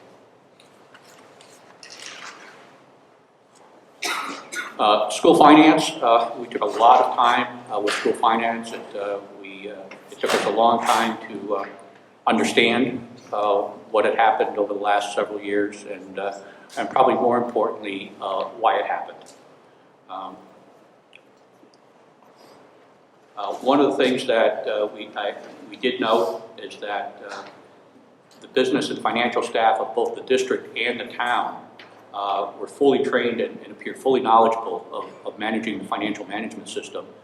Everything we asked for was pretty readily available. And the other is that the management staff were very willing to sit down with us and look at the numbers that we found and explain what had happened over a period of time to get to the point where we were looking at it at that particular point. And any discrepancies that we found were explained to our satisfaction in terms of the explanation. No one sat there and said, well, I don't know. Everybody understood it. They understood the finance, good, bad, or indifferent. They understood it, and they were able to explain it, at least to my satisfaction. Both the business and the finance office should be commended on their level of accounting expertise and the commitment to detail and their efforts to quantify and address the budget and or expenditure issues. As I said, they were very open and frank with us with regard to what we were seeing and explaining to us what we were seeing. Again, just a repetition in the school finances that the district should be commended for the joint bid on school transportation. Some of these comments are in both sections because they apply to both finance and to transportation. Again, the transportation management is divided between the two offices. We recommend that they be consolidated and located in the business and finance office. Our review of the audited financial statements, we looked at 5 years of audited financial statements, and we did not see any report of any findings or questionable costs. Which means that your accounting staff is doing an excellent job with regard to managing the funds and accounting for them. Even with the using the general GASB, which has pronouncements each couple of years that kind of change your formatting of your audit report. However, they did note problems in trying to audit Medicaid reimbursement. And I thought it was worth noting the 3 audit findings. There basically was insufficient detail for them to be able to audit the Medicaid portion in the audit. But in our opinion, the audit findings were the result of non-compliance by the previous Medicaid vendor, not your current Medicaid vendor, and certainly not by the school district staff or the town staff. The previous vendor did not have the supporting documentation needed to support the audit. And so in our report, you'll see the recommendation that the district should ensure that your new provider maintains records adequate for auditing, and that a copy of those records be housed with the district for your next audit. We looked at district budgets, and we found that the district has struggled to balance its budget at year end for both the last year and projected again for this year. Again, this was a picture in time when we were here. We looked at the special ed budget versus expenditures over the last 5 years. Found that the expenditures exceeded revenue in the last 5 years. And that in the past, the town has had sufficient revenues to cover the over expenditures and has been willing to do that. In addition, the district has had revenues in other line items which they've had to transfer to cover special ed over expenditures. And our estimate was that you were going to end in the red this year also, at least at the time that we were looking at this. Since then, your Director of Finance has indicated to me that he's optimistic that you'll be able to end the year in the black, that he has hopefully identified other areas of the budget where money can be transferred to offset special ed expenditures. And so we hope that the winter ends fairly quickly because it's costing a lot of money. At the time that we looked at this, our projection was that you were going to end in the red by approximately $375,000. We looked at why the trend was over expenditure, and at least in the last year, our review looked at the formulas and the projections for subsequent year expenditures were incorrect. In most cases, some of them were low, and that in some cases the reimbursements or the revenue side was overestimated. One of them, by the way, is no one's fault other than the state. The state had indicated to school districts early on, correct me if I'm wrong, but I think the figure was on the excess of cost calculation, approximately an 80% reimbursement rate. That did not materialize because there were more requests for excessive state aid across the state than money that was appropriated. So the reimbursement rate was, in some, depending on your opinion, significantly less than what was stated early on. And so it's caused a revenue shortfall across the state for districts who may have budgeted at that 80% expectation. So that piece of it is not a district fault. It was just fallout from the state not being able to live up to the percentage of reimbursement that they had originally had indicated. We estimated that revenue shortfall amounted to about $700,000 in the district, so it's a fairly significant amount of money. While the special ed budget contained a contingency of approximately $500,000, there were offsetting cost increases, one of which was magnet school tuition accounts and private placement accounts. And as I said earlier, the ending result was an anticipated deficit of $375,000. Our recommendation is that the Director of Pupil Personnel Services should continue to work closely with the Director of Business and Finance, both in terms of preparation of the budget, the assumptions that go into building the budget, be a little more conservative with regard to revenue projections, and to budget conservatively in order to protect the total budget integrity going forward. Forecast of revenue versus expenditure should be completed as early in the year as possible, so that there is time during the year in the event that you find either areas where you have excess revenue or where you have projections of excess expenditures, you have time to address those as opposed to, in some cases, waiting till the end of the year. One of our concerns is that you may not have captured all of the costs that are eligible for excess costs, one of which is you may not contain or submitted everything for special ed transportation, but one of the recommendations again is that your Director of Finance should look at see what went into the excessive cost calculation, make sure it was everything was there, meet with the state if it was not there, and ask for a supplemental reimbursement.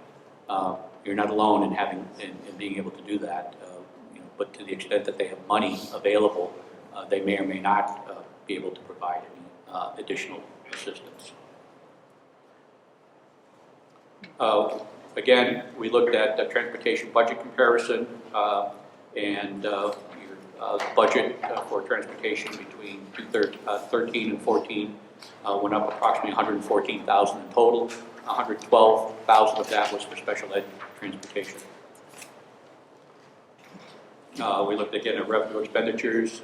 Your revenue expenditures have been pretty level over the last several years, and that you've had a surplus in the last 2 years.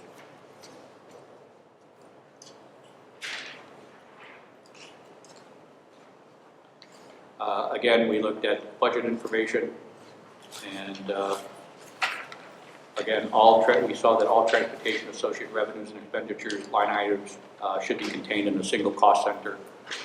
We saw that there were some that were sprinkled in other areas of the budget. Again, we repeated the reduction in state reimbursements for school transportation, and again, that's something that should be investigated as to making sure that all of the cost has been captured for transportation and submitted for reimbursement. The last piece is that we looked at your federal grants. We looked at IDEA grant allocation in particular. We found that the grant was overexpended in the last 2 years, granted not by a lot of money, but still they were overexpended, which means that the district has to come up with money somewhere else in the budget to cover those costs. But we did find that the utilization of the available IDEA money was appropriate to the needs of the children.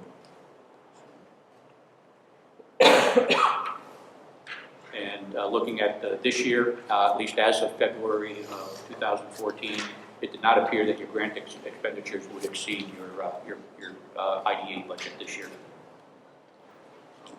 If one of the things, as I said early on, and I think it bears repeating, is that I certainly am comfortable with the fact that your management staff, as good or as bad as the news is with regard to the financial side, in hindsight, looking at the problems that the district has had in the past,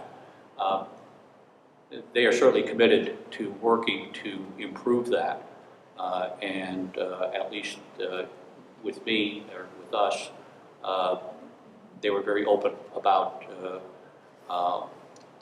some of the reasons why they've had the issues and how to proceed and to be able to contain those in the future.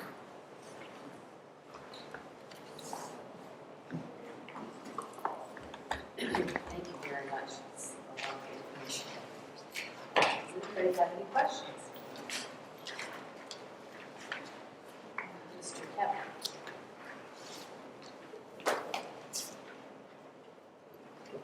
Somebody else would ask a question first.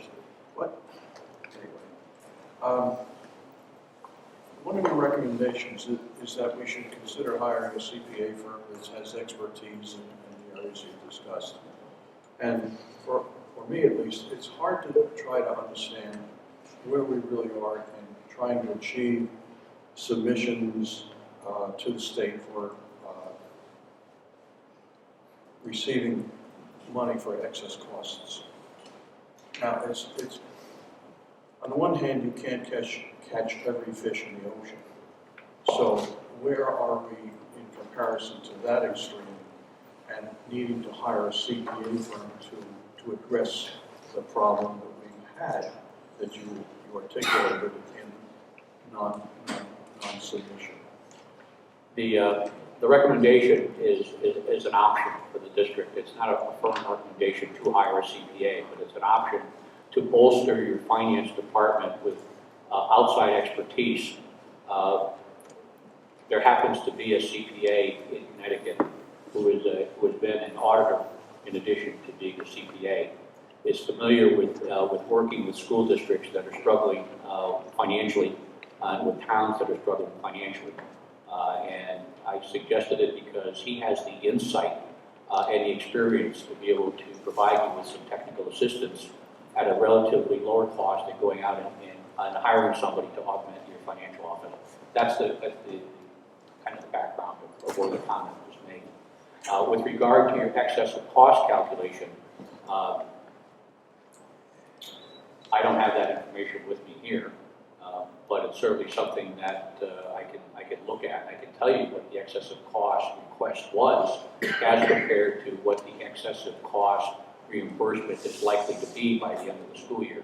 I believe that they're reimbursing quarterly, and your first 2 quarters were less than anticipated. And I'm guessing that, at least the projection when I spoke to your finance director, was that going forward, that your following final 2 quarters would be at about the same level of reimbursement that the first 2 were. But it's more of a problem on the state side of under-appropriating money in anticipation of excessive cost, as opposed to school districts not, again, capturing all of it.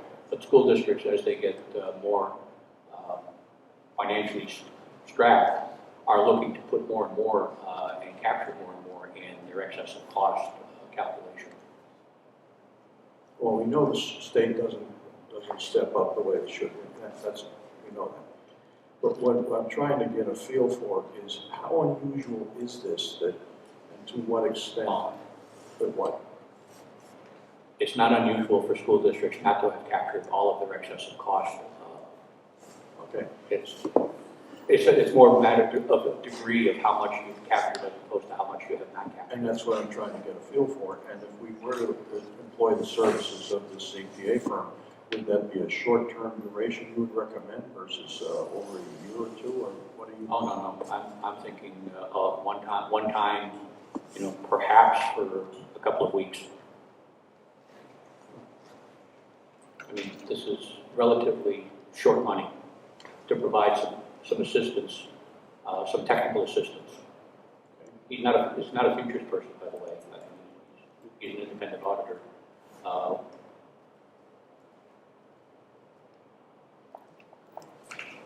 Did you interview the prior Medicaid provider?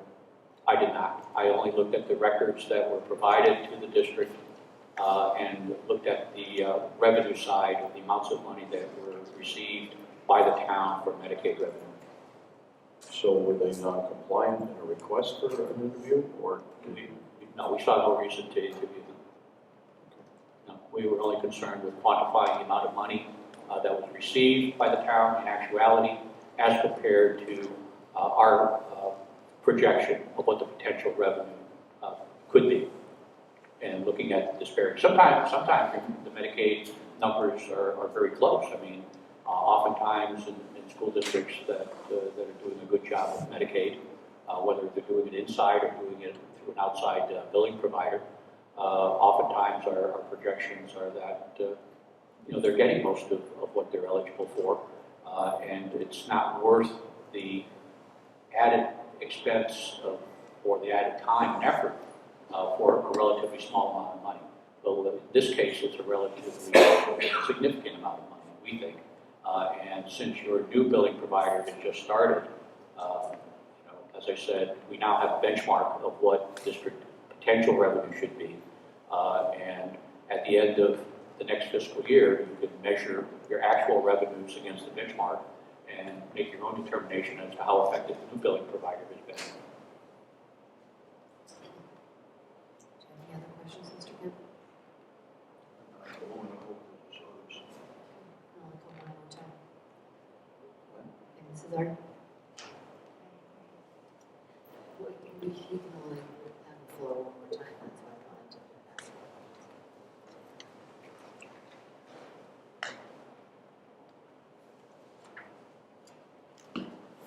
Mrs. Art? I'm happy to wait.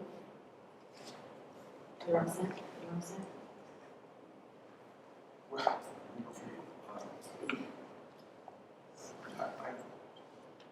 I'll ask another question about the separation of management control of transportation. I always expected that our business department had 100% control of it, but of course in your report you're talking about how it's actually split here. I don't know how unusual that situation is, but nonetheless that's ours. How do you, it might be easy to say combine it with the business office, but from a practical matter, what steps have to be taken to in fact accomplish that, in your opinion? The steps are actually very minimal. You already have a part-time coordinator for transportation who manages regular transportation. He has to just be trained, in our opinion, trained in Versatrain, which is the school bus routing system, and to move the authority for that impacts adding buses or changing routes to that person, leaving the programmatic responsibility with special education. So there has to be some coordination with the Office of Pupil Services, but the authority for making the changes as to whether another bus has to be added or whether an existing route can accommodate the change of placement of a student, that should be centralized in one location. And as I said, because it has financial impact when you add a bus or you look at alternatives to adding a bus, and some of the alternatives are oftentimes it's always cheaper to add a bus monitor to a vehicle than it is to add another vehicle because 2 students or 3 students can't coexist on the same vehicle. And oftentimes the contractor will say, we need to add a vehicle, or in some cases, pupil services will say, these students can't coexist, so this student has to go on their own vehicle. There are other alternatives that have less of a financial implication or financial impact than just jumping to adding a vehicle. And as I said, we're looking at the cost impact of these things. The closer you are to the finance director in making those determinations, in our opinion, you have a greater degree of control over the cost. And you also mentioned a separate chart of accounts. Yes. Yes. We're suggesting a separate cost center for transportation, which includes both special ed transportation, regular transportation, and all of the costs associated with that, including their portion of liability insurance or whatever the other categories are, and that fuel be moved into the transportation cost center if there's a fuel for vehicles, things of that nature. What is the likelihood if we were to resubmit to the state for the revenues that we could have, should have submitted that will actually, does that require legislation or? It may. Yeah, it certainly would if it goes beyond June 30th. Goes beyond the fiscal year, you're asking for reimbursement for expenditures in the prior fiscal year, that would take state legislation. And my guess is that it would be very difficult to get, given the financial condition of the state. So the prior year experiences we've had, that's like not going to happen. Right. But you still have time this year if there's some identification of costs that haven't been submitted. There's still time for you to go and at least make the request to the state. Again, that would be subject, one, to appropriation or subject to whether they have money at the end of the year. It rises high enough on their priority list to do it. But I'm of the opinion that once you quantify it and you ask for it, then it becomes their responsibility to either say yes or no. But if you don't ask for it, and the other is that it puts you in a position of, when you look at next year, you have to quantify the amount this year in all of the pieces. Then when next year when you do your calculation, you're more apt to have everything the following year. Some of this is not a quick fix, by the way. Medicaid in particular is not a quick fix. It'll take some time to integrate the eligibility process into special ed, to do some community outreach. These are not quick fixes, by the way.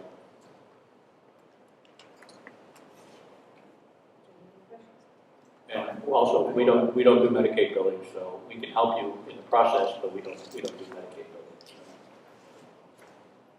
Well, that's just a question for you. I'm not prepared to make any motions here tonight, but unless you feel it's necessary. But I think it would be important to get a recommendation from staff as to whether or not the CPA should be engaged. Maybe by the next meeting or so. Sorry. I think it was Dr. Neiman who said that you're certainly not suggesting that the board needs to make all of these changes, and the board shouldn't expect to rush into any changes with all the consideration and weight and all. I'm correct, you said that. Well, I believe that Mr. O'Brien was saying that these were recommendations on the financial side. They were not hard, but that certainly applies to the programmatic side as well. We're not here to dictate anything. Again, we're not here to presume that the district needs to do anything, but we can say that a lot of times leadership have taken our recommendations and made it as part of a strategic plan, whether it's 1 year, 3 years, or 5 years, and taken those ones that would have the most immediate effect or seem to be the most tenable and put that, say, 1 or 3 years. And then some of these are long-range plans. But again, these recommendations are really meant to be a signpost for the district to move forward. We're not dictating anything. This needs work for the community to be in the district. Well, my opinion is everything in here is so factual, we can't disregard any of it, quite honestly. But my question to the board would be, should we participate in structuring priorities and then chip away at them? I think through no one's fault, we helped all of these deficits happen. The rearrangement to administrative staff, we thought we were supporting a good idea. It doesn't appear that it worked out to be that way. So those kinds of changes, the personnel, for lack of a better word, personnel reconfiguration needs to be addressed. But I understand that's not something that gets addressed quickly and immediately. That takes some thought and long range or longer range planning. I'm assuming too that the savings that were recommended that could be seen based on transportation changes are things that we should take care of sooner than later. Training the transportation coordinator in Versatran just makes sense. There seem to me to be things that we could do sooner than later without too much thought or dragging it out at all. And then there are things that need to be discussed and a plan needs to be shared with the board so that we can move forward with it. So I was hoping that there wouldn't be any motions this evening, other than to agree that we'd like to work together on this. We'd like to arrange recommendations by priority, achieving what we can achieve sooner, and making those our first priority. The signature ones, to me, seem to be much less impacted than the change to program or the changes to personnel. So I don't know if we can just make it clear to the administration that we like all of these recommendations put into just a plan of action to submit to the board for moving forward with what you think what recommendations you believe we should be moving forward with, and then prioritize them. That makes sense? The timeline too. A timeline, but a priority of the timeline, and I think it's something that we need to, I would like to see it as an agenda item going forward pretty regularly, a piece at a time. This was so much information, and I think it should be broken down and discussed by either the way it was presented to us in 3 pieces or fewer, depending upon the recommendations that the superintendent is going to recommend that we move forward with. But I'd like to see us move forward, but I'd like the board to be part of the discussion every step of the way. Mrs. Bush. I think this is an extremely thorough report. One of the things that I think Mr. Kemp was alluding to was that we need to look at the Medicare reimbursement from previous years. We have this window of opportunity that we might lose. So that is something we might want to visit a little sooner than later, so that we don't lose that window of opportunity. You had said something about June 30th. So we don't want to, I don't think we should carefully do this. This is something that there's money out there that we possibly could get our hands on, that we will be able to take a stab at getting back. So I don't think that's something we should sit back and look at carefully. I think that's something we need to act upon and do something about it, so that that June 30th date for the legislative session or our legislation that we need to do doesn't go away.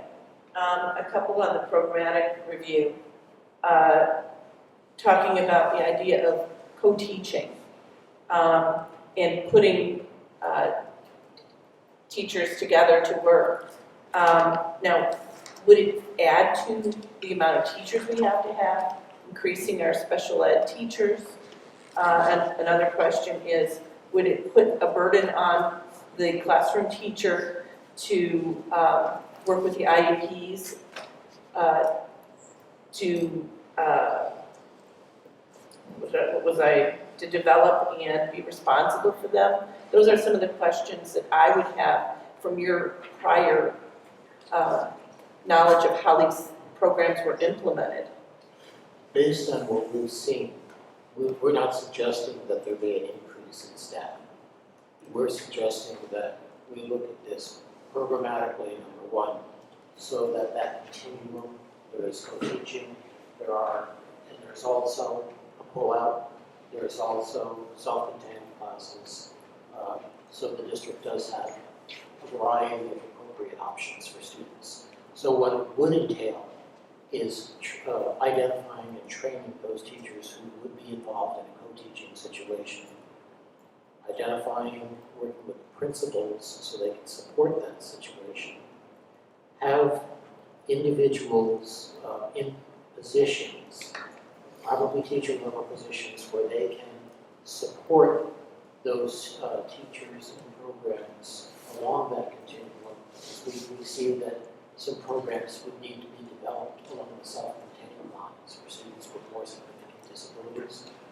But we're looking at a redeployment of existing personnel with no additional cost. if I could add to that, co-teaching is really already here. And we talked about that inclusionary model. I mean, we were very impressed, and just to reiterate the point, there's a lot of really good things happening in this district.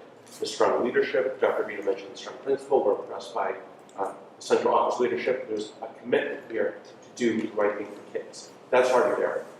This idea of co-teaching, this is something that leadership is already committed to, something we already see. It just needs to be refined a little bit. It just, again, it's a fairly new model when you think about education. You know, things take years to take hold. Co-teaching is relatively new. So it's already here, but it could just be refined a little bit to optimize scheduling, to optimize how it's conducted. So we're more optimistic than not that that model just, you know, is a good model and just needs to be tweaked a little bit. It's a little like a Rubik's Cube. You know, all the pieces are there, but they're not in the right places. So if we were to redefine the continuum of programs, part of that is how it's scheduled, because the different schools schedule in a different way. So if the scheduling is similar to the financial part of this, is more efficient, and there is a standard that needs to be discussed with principals, because there's no simple solution. Every school has its own unique issues. If it's a larger school, it has more resources, more staff, more sections. It can't be scheduled in exactly the way as a smaller school can be. But it's working through that process. We feel that you have the resources. It's just reconfiguring them to meet the needs of the students. One of the other parts that I had said, the responsibility of the teacher and developing the IEPs and being responsible to create them and things like that. I want to make sure that the proper people are put in charge. Just to let you know, I'm a teacher, so I do understand that. I've done a co-teaching model and things like that, so I know that how it works. So that is a concern.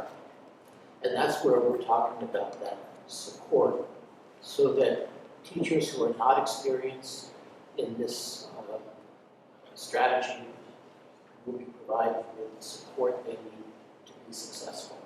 You don't want to just say, you and you are going to come teach and good luck. That's the movie thing.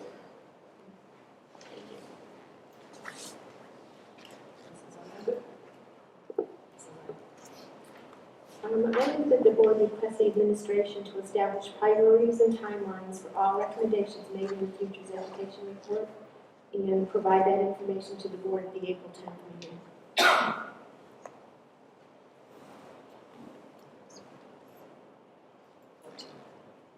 14th, I'm sorry.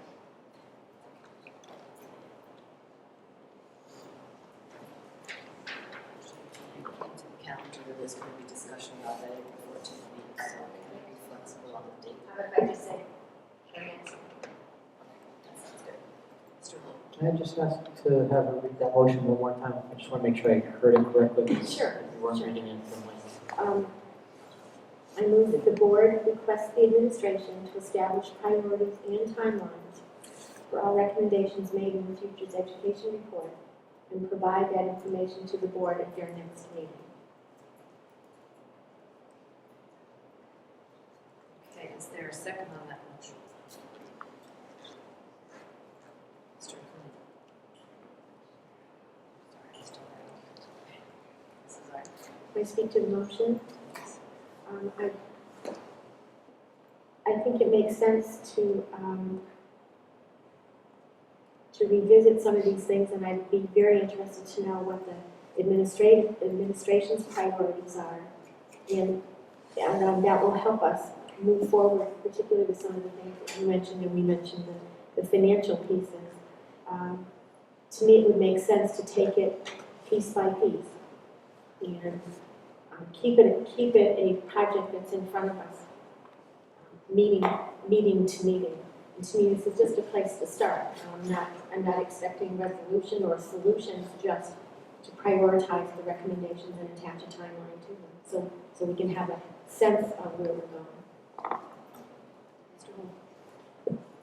So I guess the one question I would have is, on my understanding, we want to get administration's reaction to the report. It was a very comprehensive report. Is the assumption that they're going to take action, or that we're looking for them to take action on every single recommendation? Because when I heard you say establish priorities and timelines on all recommendations, it comes across as we need to take action on every recommendation. And as we heard these gentlemen say, that we may not want necessarily to take immediate action on anything, on all of these actions.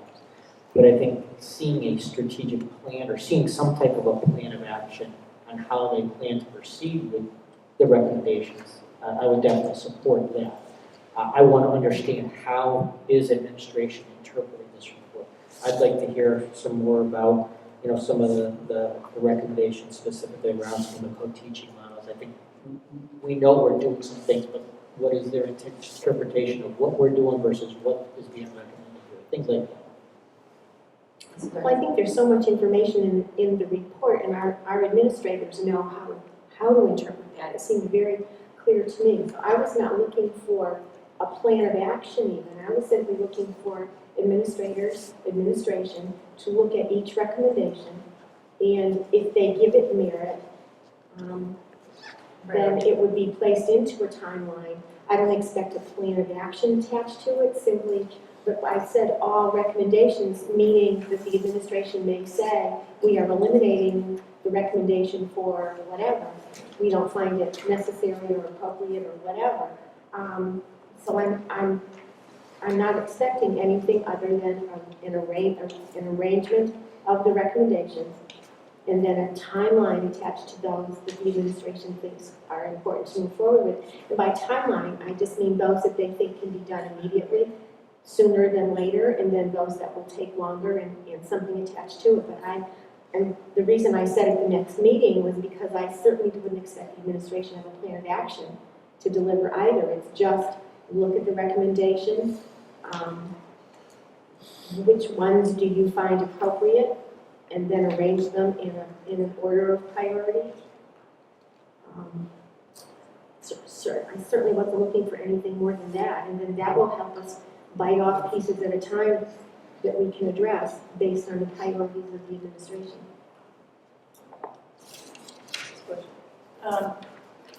I like the idea, but I don't want it to be something that is hurried. I want it to be something that is really reflected upon, and that they really look at where we are now and look at the recommendations, and besides prioritizing, really look at how long this might take.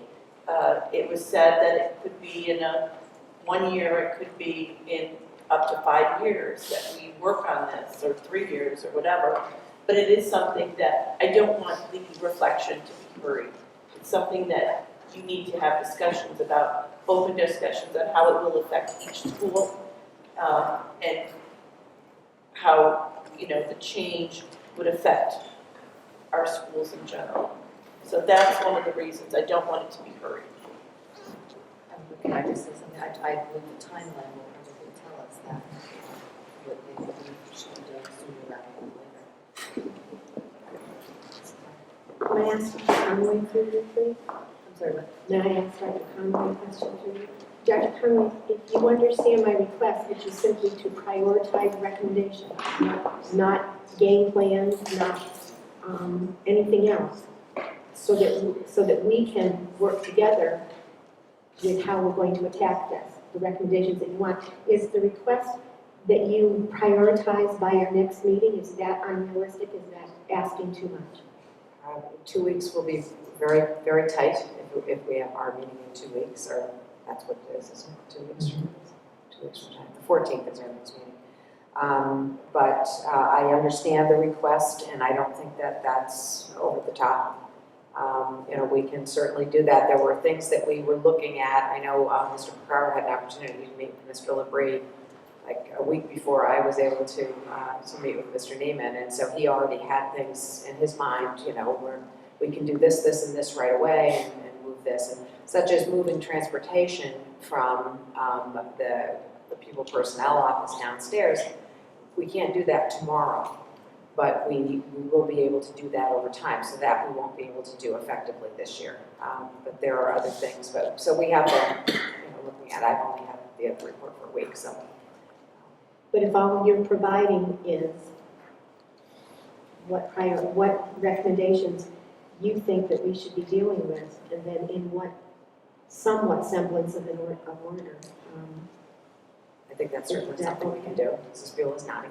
Okay. All right, Mr. Kemp.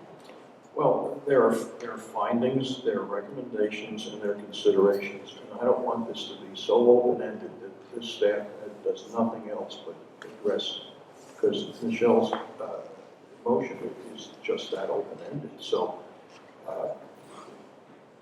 if you're leaving it up to the staff to select the things that they can get their arms around, in a timely manner, and present them as their priorities, that's one thing that I can support. But I don't think they could possibly investigate all the variations of what's suggested in these. David, the motion was to prioritize and make a timeline for the recommendations in this report.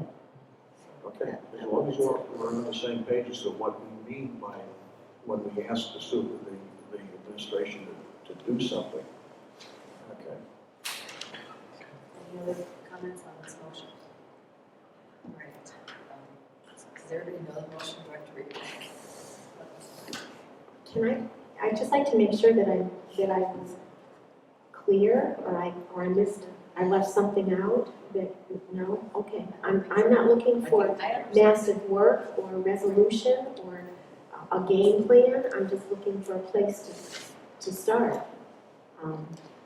And again, saying all recommendations, I specifically used recommendations because that was the language in the report.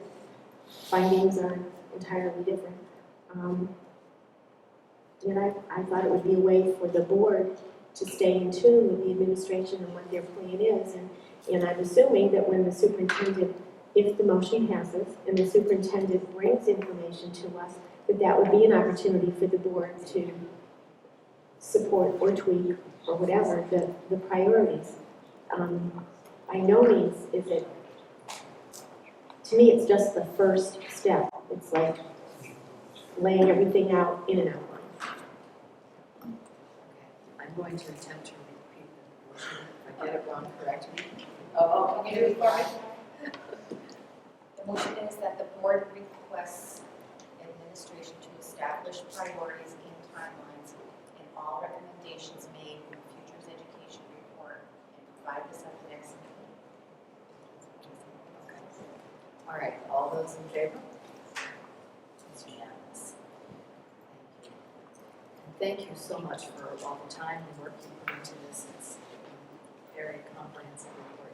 We appreciate it very much. Thank you. If I could make just one last comment. As you read the reports, you may find you have questions after this evening. If you would either email them to your superintendent, you can pull them and forward them to us. We'd be happy to respond to any questions you might have. Thank you. Thank you. Thank you.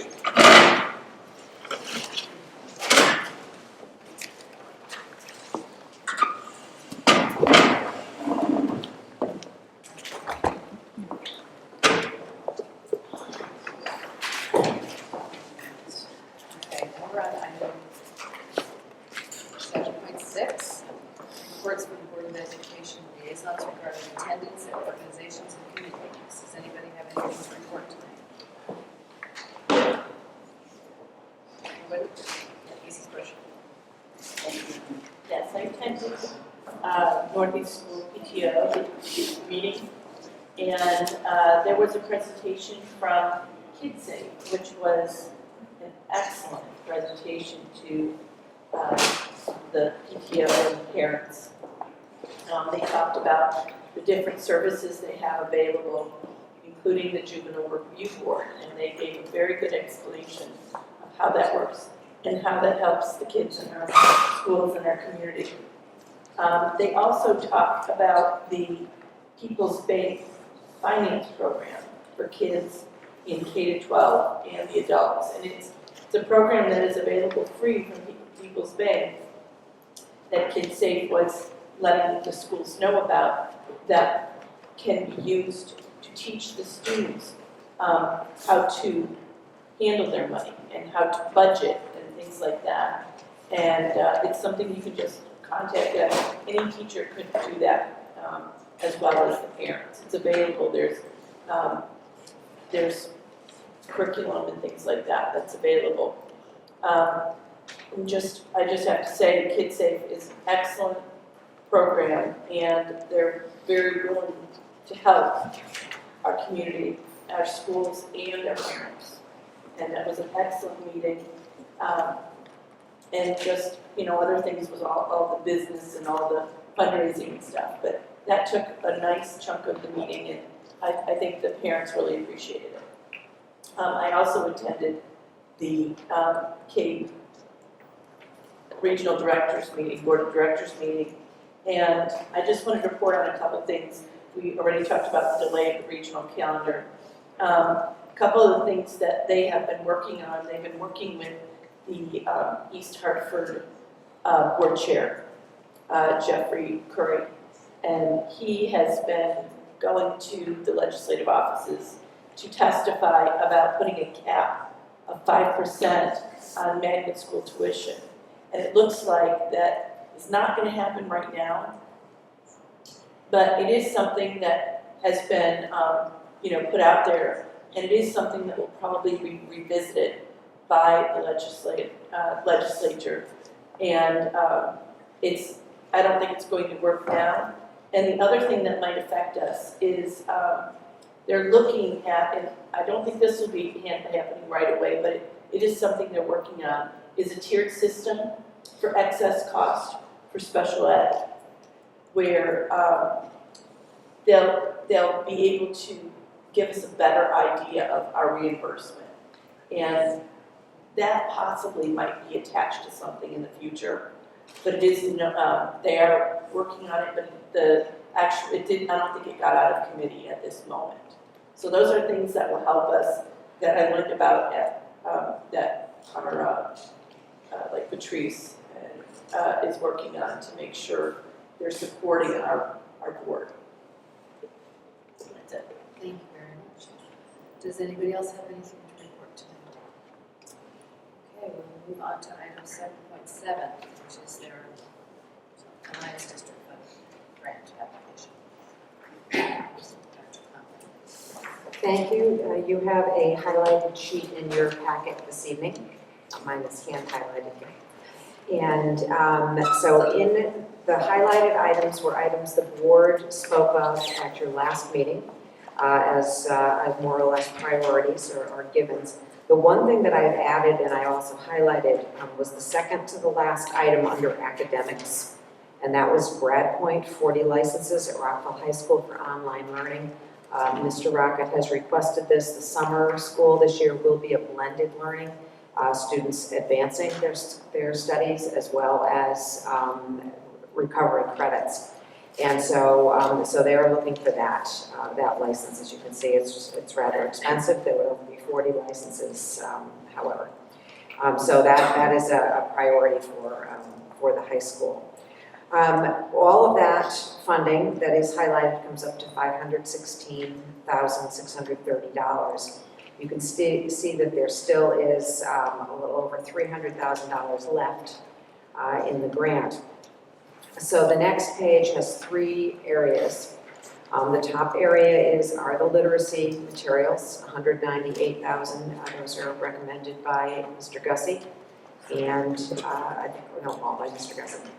The middle area is staff interventionists, and if you know, until about 5 minutes ago, we had 3 elementary principals here. We had a full administrative team meeting, all the administrators in the district, and the elementary elementary principals who do not have interventionists, and Mr. Harrison said we truly want and need interventionists in math, even if it only lasts 3 years. So I know the board shared my philosophy that, you know, the funding's gonna fall off the cliff in 2 years. But I promised I would bring that back up. That would be a total of $212,000. Those were staffing positions they did ask for in the budget. They have no interventionist at Center Road, one at BCMS for about 750 kids, and no interventionists in mathematics at Lake Street. This would provide Center Road with a full-time and Skinner, Maple, Northeast, and Lake with a half-time mathematics interventionist there. And then the last was technology, the smart boards. Those are smart boards needed to ensure that every classroom had a smart board. We do have some Eno boards. We did try to mix and match, and some of them are okay. Most of those are not in good repair and are they're not used very often. So 41 smart boards, projectors, cables, molding, etc., including installation was another 114, and then the document cameras for the high school for an additional 2,100. So there are 3 piles here. None of that adds up to the 3, not individually. None of that brings us up to the about $300,000+ that is left. We are allowed to carry funding over from one year to the other. It might be prudent at this point. I just don't want to go in with a shopping list to say, check off all of these things, like pushing the shopping cart in the Minute Madness in the grocery store and throwing everything into the cart without thought. The things here are things that have been asked for before. I would just look for the board's pleasure.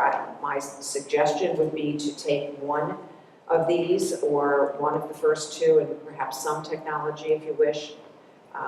But that would be it. The other thing I wanted to say to you is that what we would like to do is, you know, there's a lot of staff in this grant.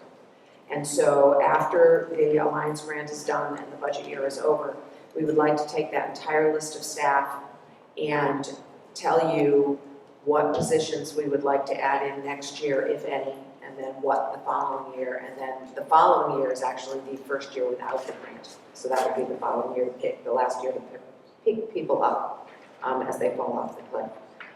There may not, you know, the coaches are in there, incredible professional development.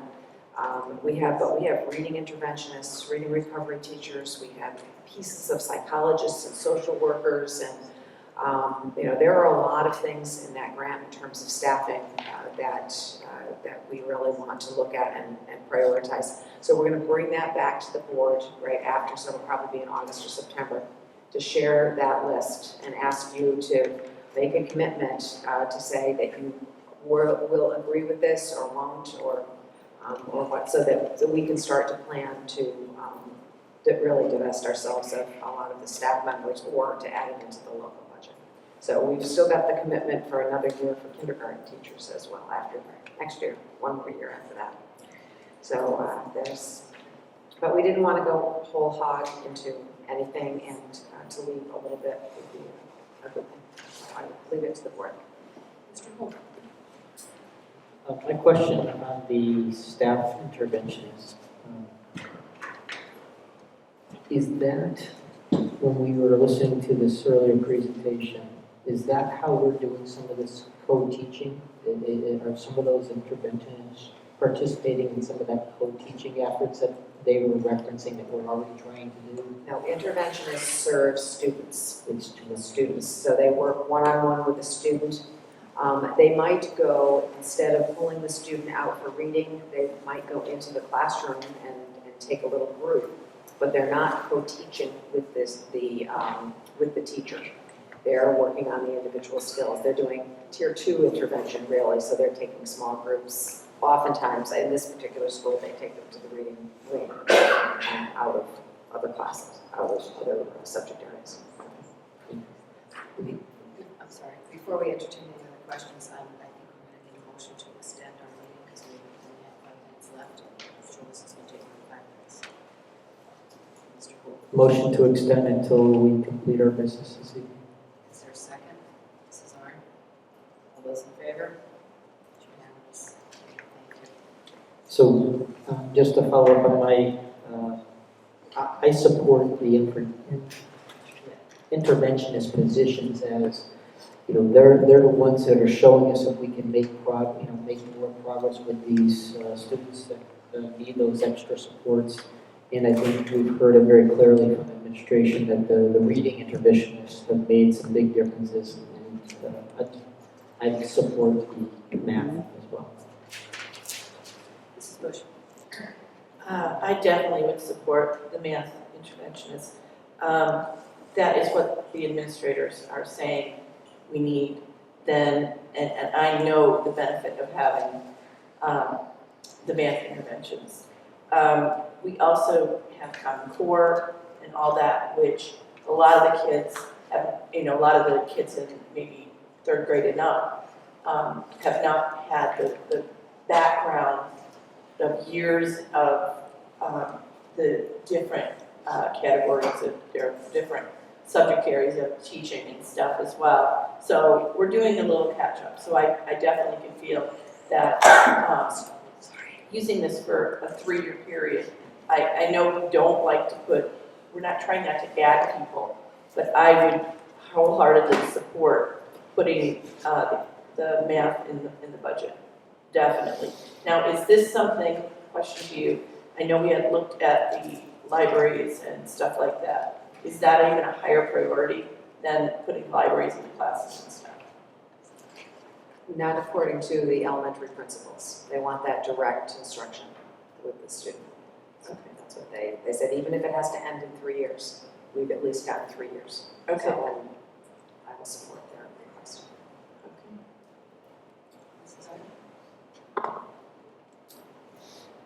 I certainly hate to second guess the experts and the principals, but I have a real hard time adding personnel with Alliance dollars. I think we've made a problem for ourselves with everybody that's in there under Alliance dollars, and I just can't support that. I think it's not fair, it's not right to add things because we think they're that important to add them in, but you know darn well we're going to have to take something out. And your comment about at least 3 years, I get that, but I saw what happened with all that kindergarten when we put it in and we made a commitment and we took it out because we couldn't meet our commitment. And I think it's wrong to do to people and to students and to staff to continue to pay for necessary staff with Alliance dollars. I just can't support it because we know darn well they're not offering staff. As important as they are when we put them in, we know we can't afford to pay for all of them. I just can't support that. I think to me, it makes more sense to spend our Alliance dollars on durable goods, things that we don't have to then find a way to support in our budget. We've bought them, they're paid for. I'd like to see more in terms of technology. We supported a pretty aggressive plan that Mr. Lemoy brought to us, and to me, that's where we should be spending our dollars, is on durable goods. We asked a question about wireless at the elementary schools. We didn't mention that as a priority, is that right? The board mentioned the middle school and then Right. said that the next year, when we get more, to do that the following year. I think also the capacity of our IT staff to have all of that going on at once, I think it would be crazy. Okay. So I would be supportive of the technology piece in durable goods, but not as much as I understand that interventionists make a difference. I think we're paying for it with the wrong dollars, and we're going to have to undo a lot of what we've done in future budgets. I think I have to agree with Ms. Arndt with respect to getting the durable goods. I think we need to improve our infrastructure and take those advantages and work with them into the future. Staff interventionists may be a fleeting benefit. And the other question I do have is there's half a reading interventionist, so you're not as interested in the reading interventionist, just the 3 positions in mathematics. Is that being proposed? Not all 4 positions. talking about all four or three? It was ours. I just have a question about to answer your question because I'm not sure. The discrepancy in the dollars. Because on the first page, your dollar. I included benefits. I called Mrs. Rubano, who gave me the exact I just wanted to benefits, and I make sure thought, that if we're gonna do it, we don't have money for benefits. So now thank we you, were talking, Laura and Dean were talking also about the math interventionists. There was a mention for me, so that you guys had your discussion, so I don't know if that's. I also had a question about the iPads. You know, when Mr. McCoy came here, he talked about it being from K through 2. And I see K through 1 here, so I didn't know if there was any way to add more iPads to get through second grades as well. Just throwing it out there. Okay, this is our. The 72 licenses for mathematics grades 6 through 12, if you're supporting the licenses for the high school, wouldn't it make sense to support the licensing for, actually, can you tell me what that represents? Mathematics 180, there's a program called Read 180 that is teacher-driven and students use computers for reading, and there's also Math 180 where teachers, the same thing, same idea. Mr. Testa and Mr. Gussie are here, they can probably speak more clearly to that particular item, but that was not one that went high on the list, and the board, the administration had looked at this as well, and that was one that we put lower. Well, just because I focus on durable goods versus personnel, that was one that interested me, and I absolutely would support that K through 2 implementation of iPads. What else? Mr. Burke? If I can interject, those licenses are perpetual, you have to purchase those every year. So in terms of durable, some of these are ongoing costs that eventually make their way into the operational budget as well. That's true, guys. Yes. The grant point, yes, it is true. Yeah, these are licenses, these are every year. Well, after hearing the reports and reading the reports and hearing what was said this evening, I'm not sure if everything we want to do would be included on the list that you have here. If you're going to rearrange the special ed management, and if you're going to rearrange the business office such that it can handle some of the special ed management, if there are either pieces of software or people that you need in positions or what, I don't know, but this may be a time to initially fund some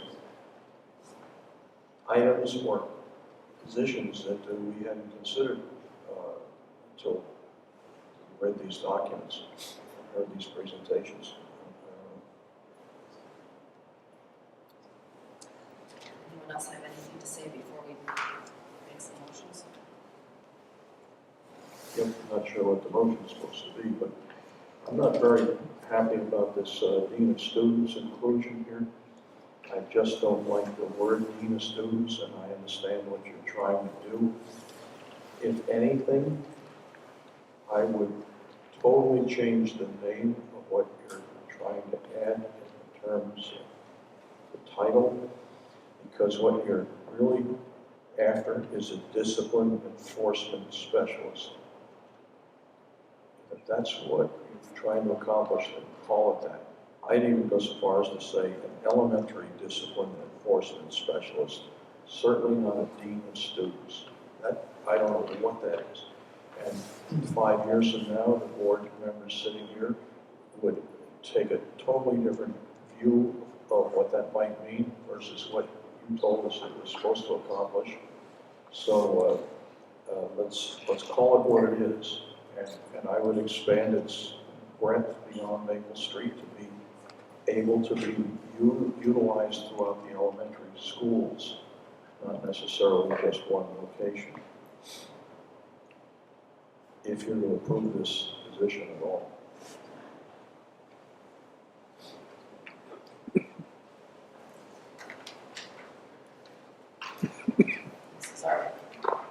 Is there a job description for that position? There is not at this point. Should we have that first? We have to submit our list by April 11th, so that's why it's before you now. We brought 2 weeks, 2 weeks ago. Do you have another suggestion for the title of that position? We have a dean of students at the high school who does exactly that. Just a teacher whose duty is dean of students, like there might be two, and they go and they work with kids on low level discipline and just keep things calm, and they teach the rest of their classes. That's just their duty. They have interest in doing that kind of thing. So that's what deans of students do. They're not administrators, but they do the low level management of the students. They take charge of the students, but they're not an assistant principal. Thank you for reminding me that. I don't like that title for that purpose either. It just doesn't do it for me. Nobody really knows what a dean of students is. And I would even suggest we change the name of that title to something more specific as to what it's supposed to be doing.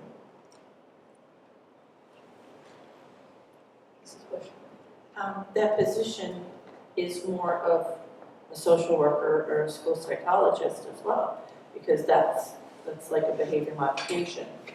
So like David said, I don't like the name, and I don't like that it can't be done through other channels. I think if we have a social worker, we have school psychologists working in conjunction with the classroom teachers and the principal and things like that. I think the job should be done in a group effort instead of just having one person handle behavior. I think it should always be a group effort on it. I'm not a big supporter of having a dean of students. At one school versus another school, there's behaviors at all. It should be done through the psychologist, the social worker, and the administration all together. That's my feeling on that. I believe that at our last meeting too, we did say that this position would end with the Alliance District funding. It was just going to be grant. So. But we know what happens with that kind of situation. Once you put something in place, it doesn't necessarily go away. I was hoping that if anything, at the elementary level, it wouldn't necessarily be an 092 person or a certified person. It could be someone contracted to come in and do something for a short, a year's time frame. So if that were the case, that you have one person doing a similar function that you have going on at the high school. And at the high school, that's a certified person, isn't it? Yes. Is it a teacher? No, teacher. Teacher, okay.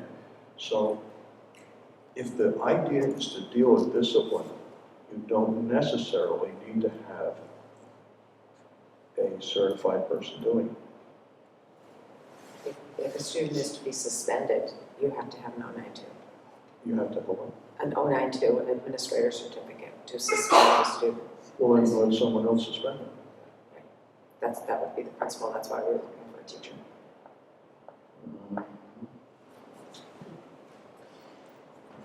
Well, and in the fall, Dr. Conway said she was going to come back with a list of all the people that we have on the Alliance District funding, and we were going to decide what we wanted to incorporate in our future budgets and what we didn't, so we can always revisit it, if we put it in.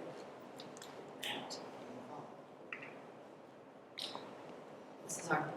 Do you remember, Dr. Conway, the amount for implementing iPads for K through 2? The iPads, no, I do not.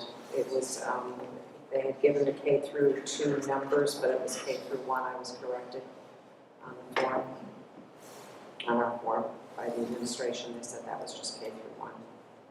Oh, so K through 2 was incorrect? Correct. It was K through 1. The presentation was all K through 1.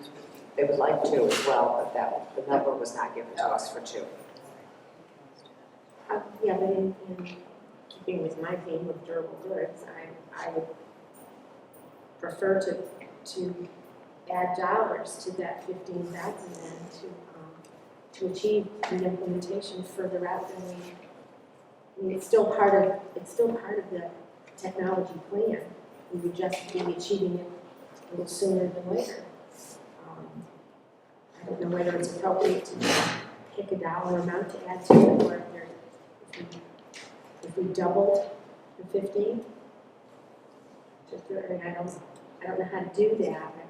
If I may suggest, since doubling that would certainly not put us over the limit of the amount of funding, that I'm more concerned with the items in the list, and we can certainly figure that number out. We'll just put it in afterwards. But if you wanted to go through grade 2, then we would just figure that out.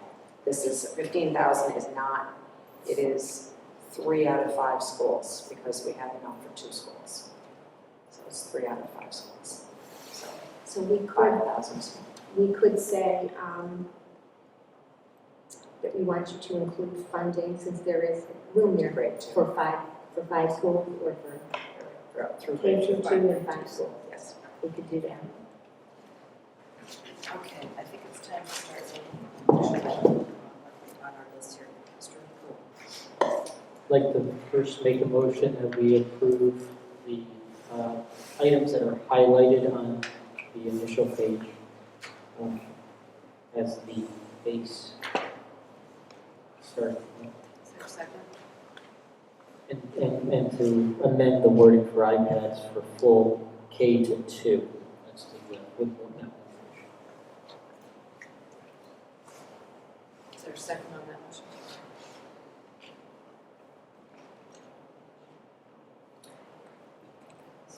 I'll second for discussion.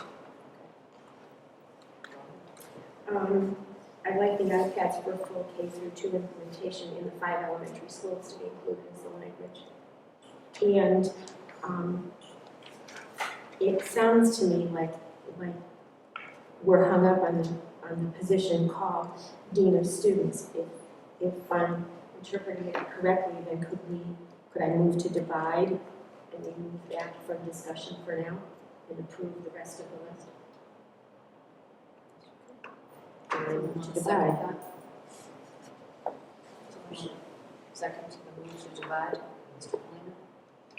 Okay, any discussion on that? All those in favor? Unanimous. All right. Everything So the- but the needs. Yes, so the first motion is everything but the dean of students. Mrs. Busher. I'd like to talk about the iPads for K to 2 with full implementation. We had data that showed that in kindergarten, the way it was used, it was not getting us the results that we were seeking. We didn't see a huge difference from when they were using them for the students that were not using them. We didn't see a huge difference. So I'm not a huge supporter of putting more in. I'd like to, and they were talking about 5 per classroom.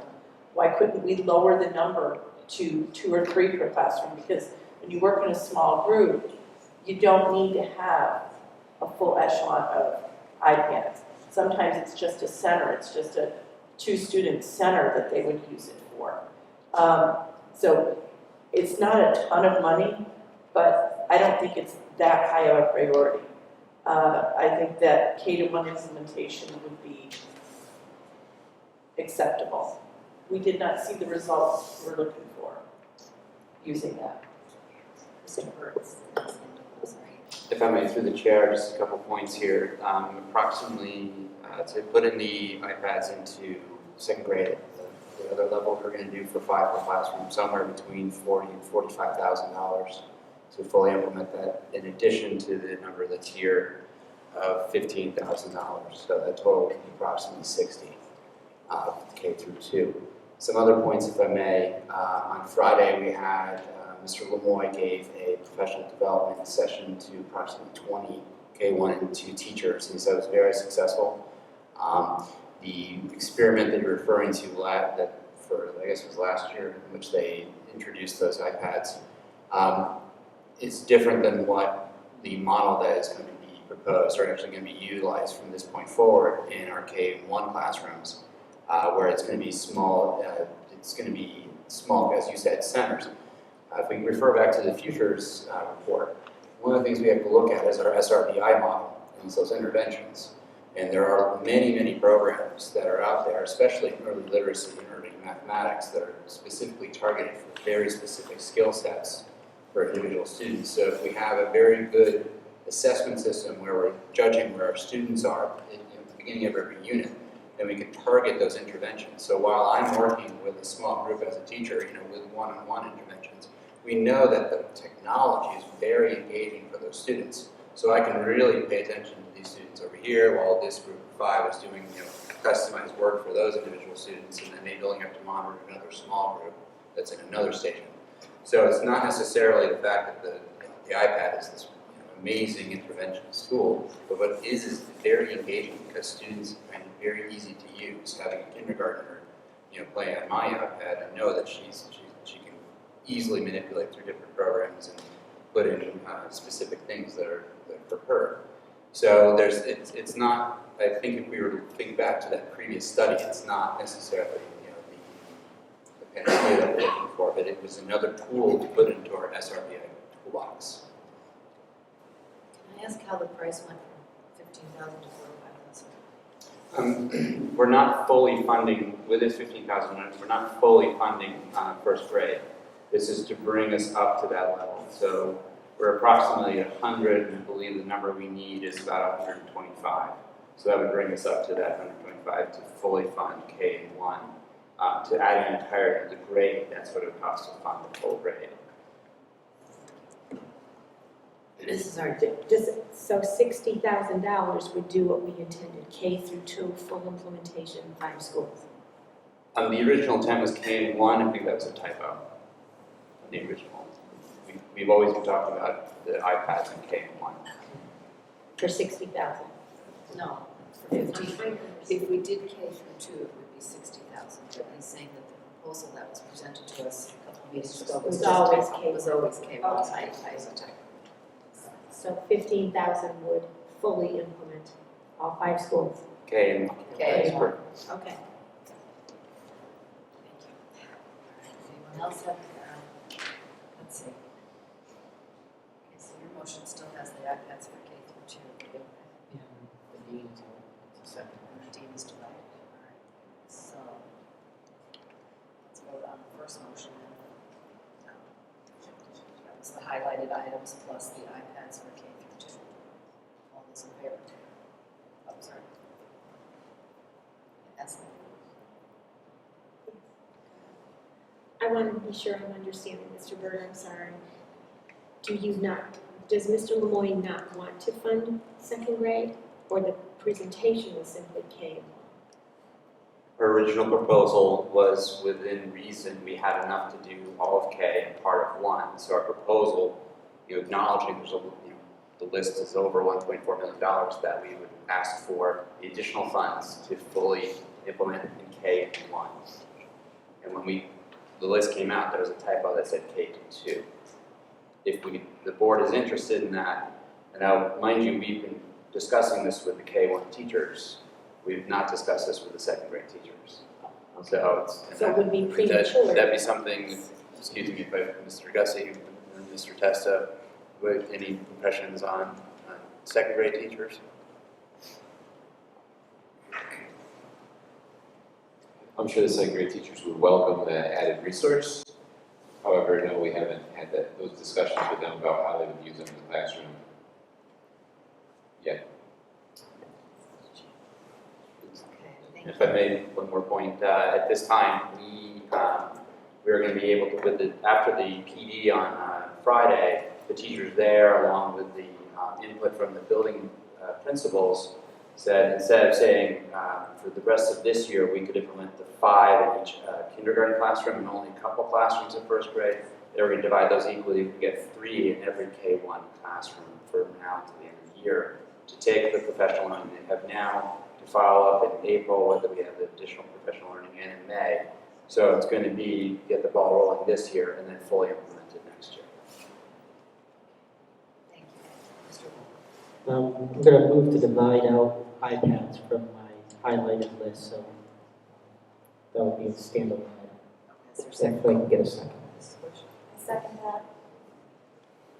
All right, any discussion? All those in favor of dividing? So that's unanimous. Now let's vote on the highlighted items. Voting in favor of the highlighted items. All those in favor? That's unanimous. Now we'll move on to the Dean of Students. Does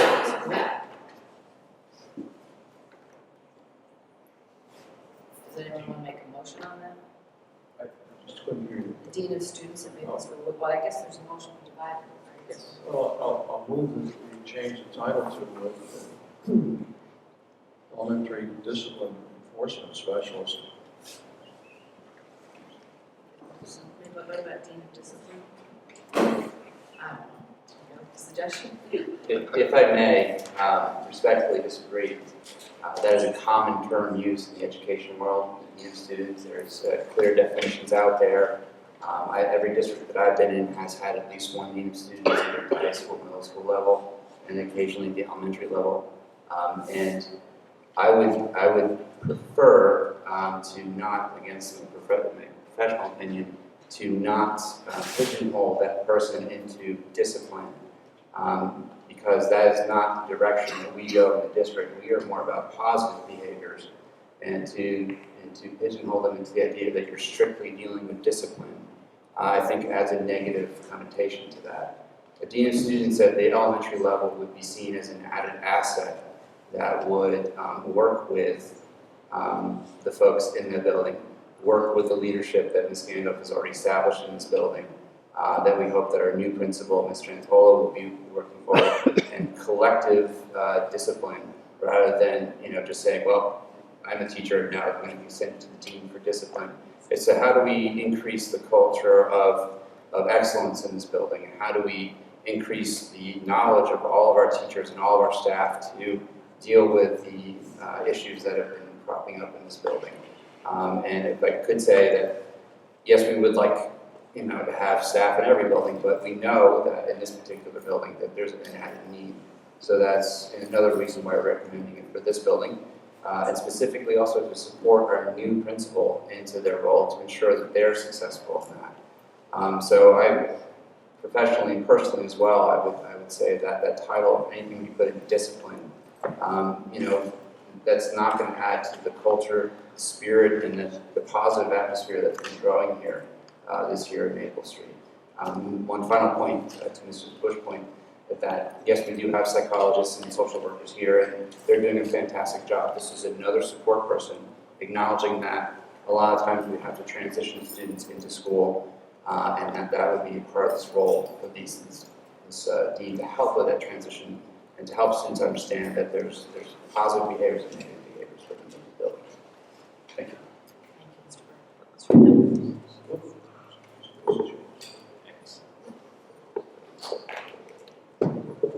Mr. Burke, that it's not how this was presented to us. It was presented to us that there was such a difficult time dealing with discipline that we needed to have a focused person there. It wasn't something that would be basically another principal. What you just described were responsibilities that I expect a principal to perform. So,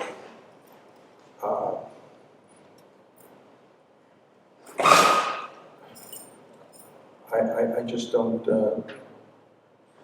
think it's right to put a dean in an elementary school.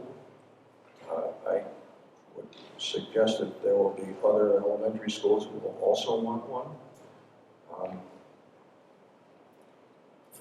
It may be the de jure title that goes along with some of these positions, but this is not what we were told it was supposed to do. And so I'm simply trying to put some kind of descriptor on it that reflects what it was supposed to do. Now you're redefining the whole job. I don't know what I think about that at all. Mr. Wolf? based on the description that I just heard from Mr. Burke on what the Dean of Students do, that was my impression of what a Dean of Students do. I'm going to move the question, request, motion to move the question. There we go, that's what I'm saying. Question, do we have a second on that? Did someone make a motion to add this to it? There was no motion. This is already is, because it was divided. Just Okay. So we have a motion to move the question, is there a second?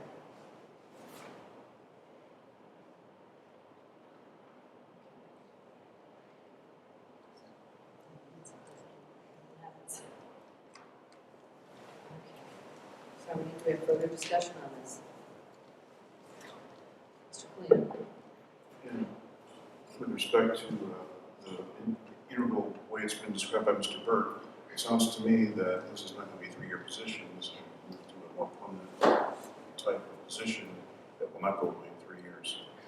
Further to that, it is, as Mr. Kemp has suggested, it's going to be the de jure in all the various other schools at some point in time, thereby encumbering the board for those additional positions. So please bear that in mind. Well, it's, I mean, I hear what you're saying, I just say it's up to us whether it becomes a permanent position or not. All right, no more comments? We'll take a vote on the Dean of Students at Maple Street School. All those in favor? What's the motion? To approve it. Okay. All those in favor? Opposed? Does not carry. Okay, now our last one is the iPads for K through 2. Or, excuse me, this one is for second grade, which is the $45,000 addition. Mrs. Bush. I'd like to change it back to where it was, the iPads for full K-1 implementation. We already approved that. Oh, we did? Yes, because that's in the bold. We Okay. already approved that. Now it's just grade 2. Mr. Flynn. I would personally think that maybe instead of implementing the second grade technology for that, maybe those funds, while we have some extra funds to work with, that additional dollars might be better put into the smart ones, as an example. Since we're still wanting in that area, that overall it might be the most benefit, bang for the buck, student-wide as a whole. Are there any other comments? Mrs. Flynn? Only that the suggestion was made that the second grade teachers would welcome iPads, but the problem is they don't have, they've not developed a plan for use in the classroom. So as much as I'd like to spend that money on technology, it doesn't seem appropriate, I guess, to fund beyond K1 and 2. Any other comments? Mrs. Bush? This is something, if it is working in K-1 next year, that is something we can put in the plan for next year and implement it then when we're looking for more hard goods to fund. So I would strongly suggest we do not put it in this year and see how it goes. Any other comments? Let's take a vote on the grade 2 iPads. All those in favor? Anyone opposed? I'm sorry. What was the motion? To approve the purchase of iPads for grade 2 at the cost of $45,000. Okay. All those in favor? Anyone opposed? That's not carried.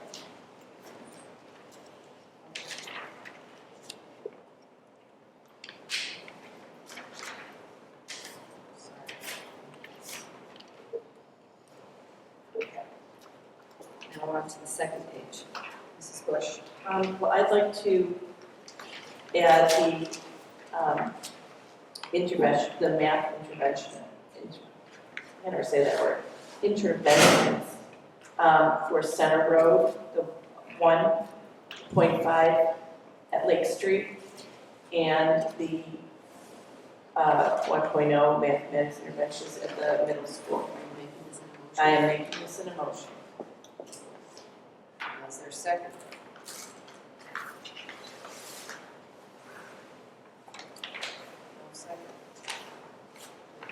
Sorry.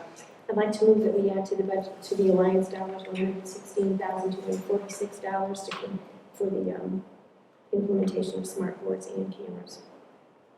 Is there a second? Any discussion? All those in favor? Unanimous?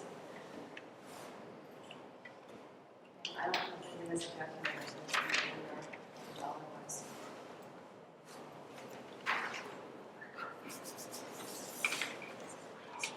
We did 516, 630. Oh wait, minus 54, 437.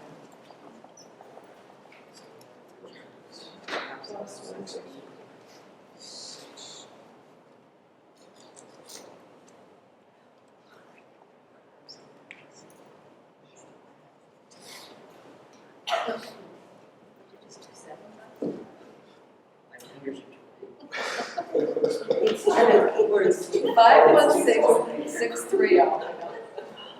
630 minus 54437. Maybe we don't need buildings without heating. What's the like? I understand, 630 is crazy. Minus 54437. 437. Plus 116,246. 116,246.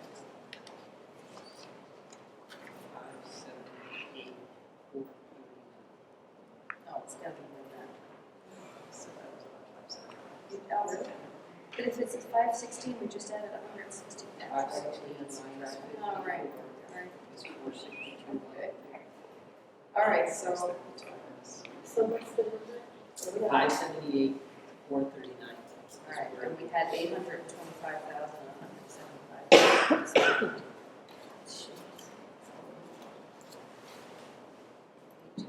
What's our bottom line, how much we have left?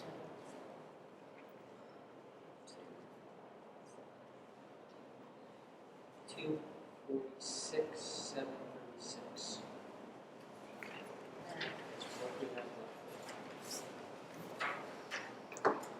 All right, Mrs. Bush. I'd like to add the storage, for 41,340, the K-5 Mondo libraries for 62,000, the K-1 Big Books for $45,387, and the Benchmark Education nonfiction 50,000 for a total of $198,727. Third section. Any discussion? All those in favor?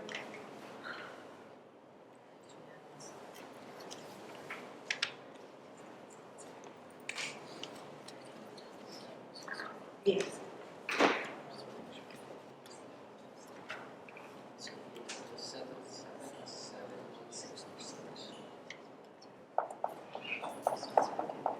Carry over if there's. Oh, you can. Yeah, it's carried. So there's 48,011, that's right. Mrs. Arndt. Can I suggest that we either, you said we could carry over funds, we either carry that over or say that you can spend that, Dr. Conway, provided it's not on personnel. When you're putting the list together, if there's a durable good missing, I would have to bring that back to the board for approval. I have to, Okay. discuss it, and has to sign that Okay. grant, so. okay, so I guess it's a carryover, not, Because this has to go in next week. Yeah, it's 11. All right, so I think we're done with this.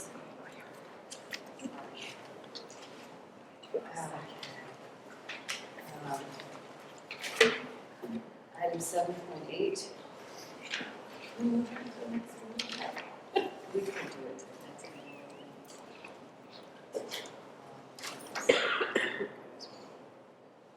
Should I get a motion? All right, so yeah, make a motion. I'd like to make a motion that we move 7.8, discussion of Connecticut Association of Boards of Education Lighthouse District Training to our next meeting. there a second? Okay, all in favor?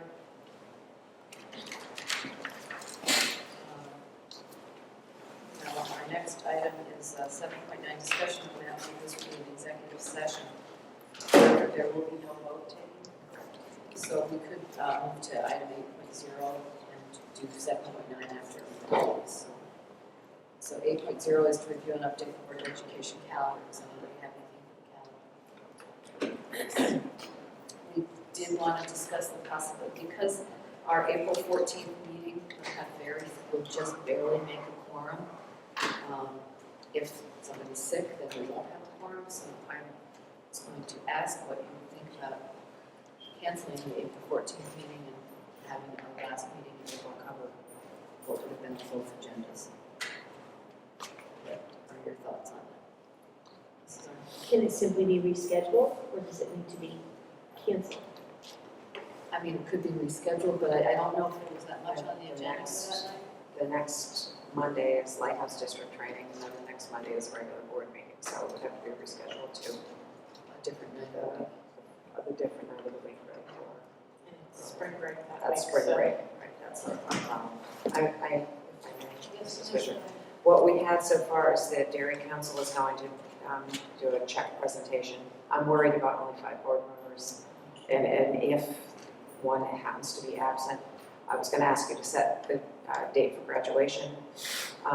Mrs. Lee is working on an update request about gifted and talented advanced placement enrichment programs K-12, and I'm not sure if the board member who requested that is one of the 5 members who has said that they would be able to come. Adult Ed was going to give a presentation, and then possible teacher non-renewals. All of those can be done in the second meeting if you wish. I just want to give you a sense of what was on that. What was in our folder. Seeing as there were quite a few presentations, it might be not very nice to only have 5. That's just my thought. So is everybody in agreement that we will cancel the April 14th meeting and move everything to April? Whatever that date is, to the end of April. Mr. Wolf? Make that an official motion that we cancel the April 14th meeting and move potential agenda items to the 28th. And update the calendar accordingly. Is there a second? And say that again? Is there a second on that motion? I second that. Any comments, discussion, concerns? All those in favor? It's unanimous. Thank you. And our last is the 9.0 opportunity for questions from the press. So we will now move to 7.9. Mr. Wood. Motion that we enter to executive session to discuss some matters that would result in disclosure of exempt records and by the superintendent and Mr. Burt and Mrs. Gill. the assistant superintendent. So you get to leave. Is there a second on that motion? Not voting, yes. Okay, all those in favor? Yes. Okay, yes. And I believe we're moving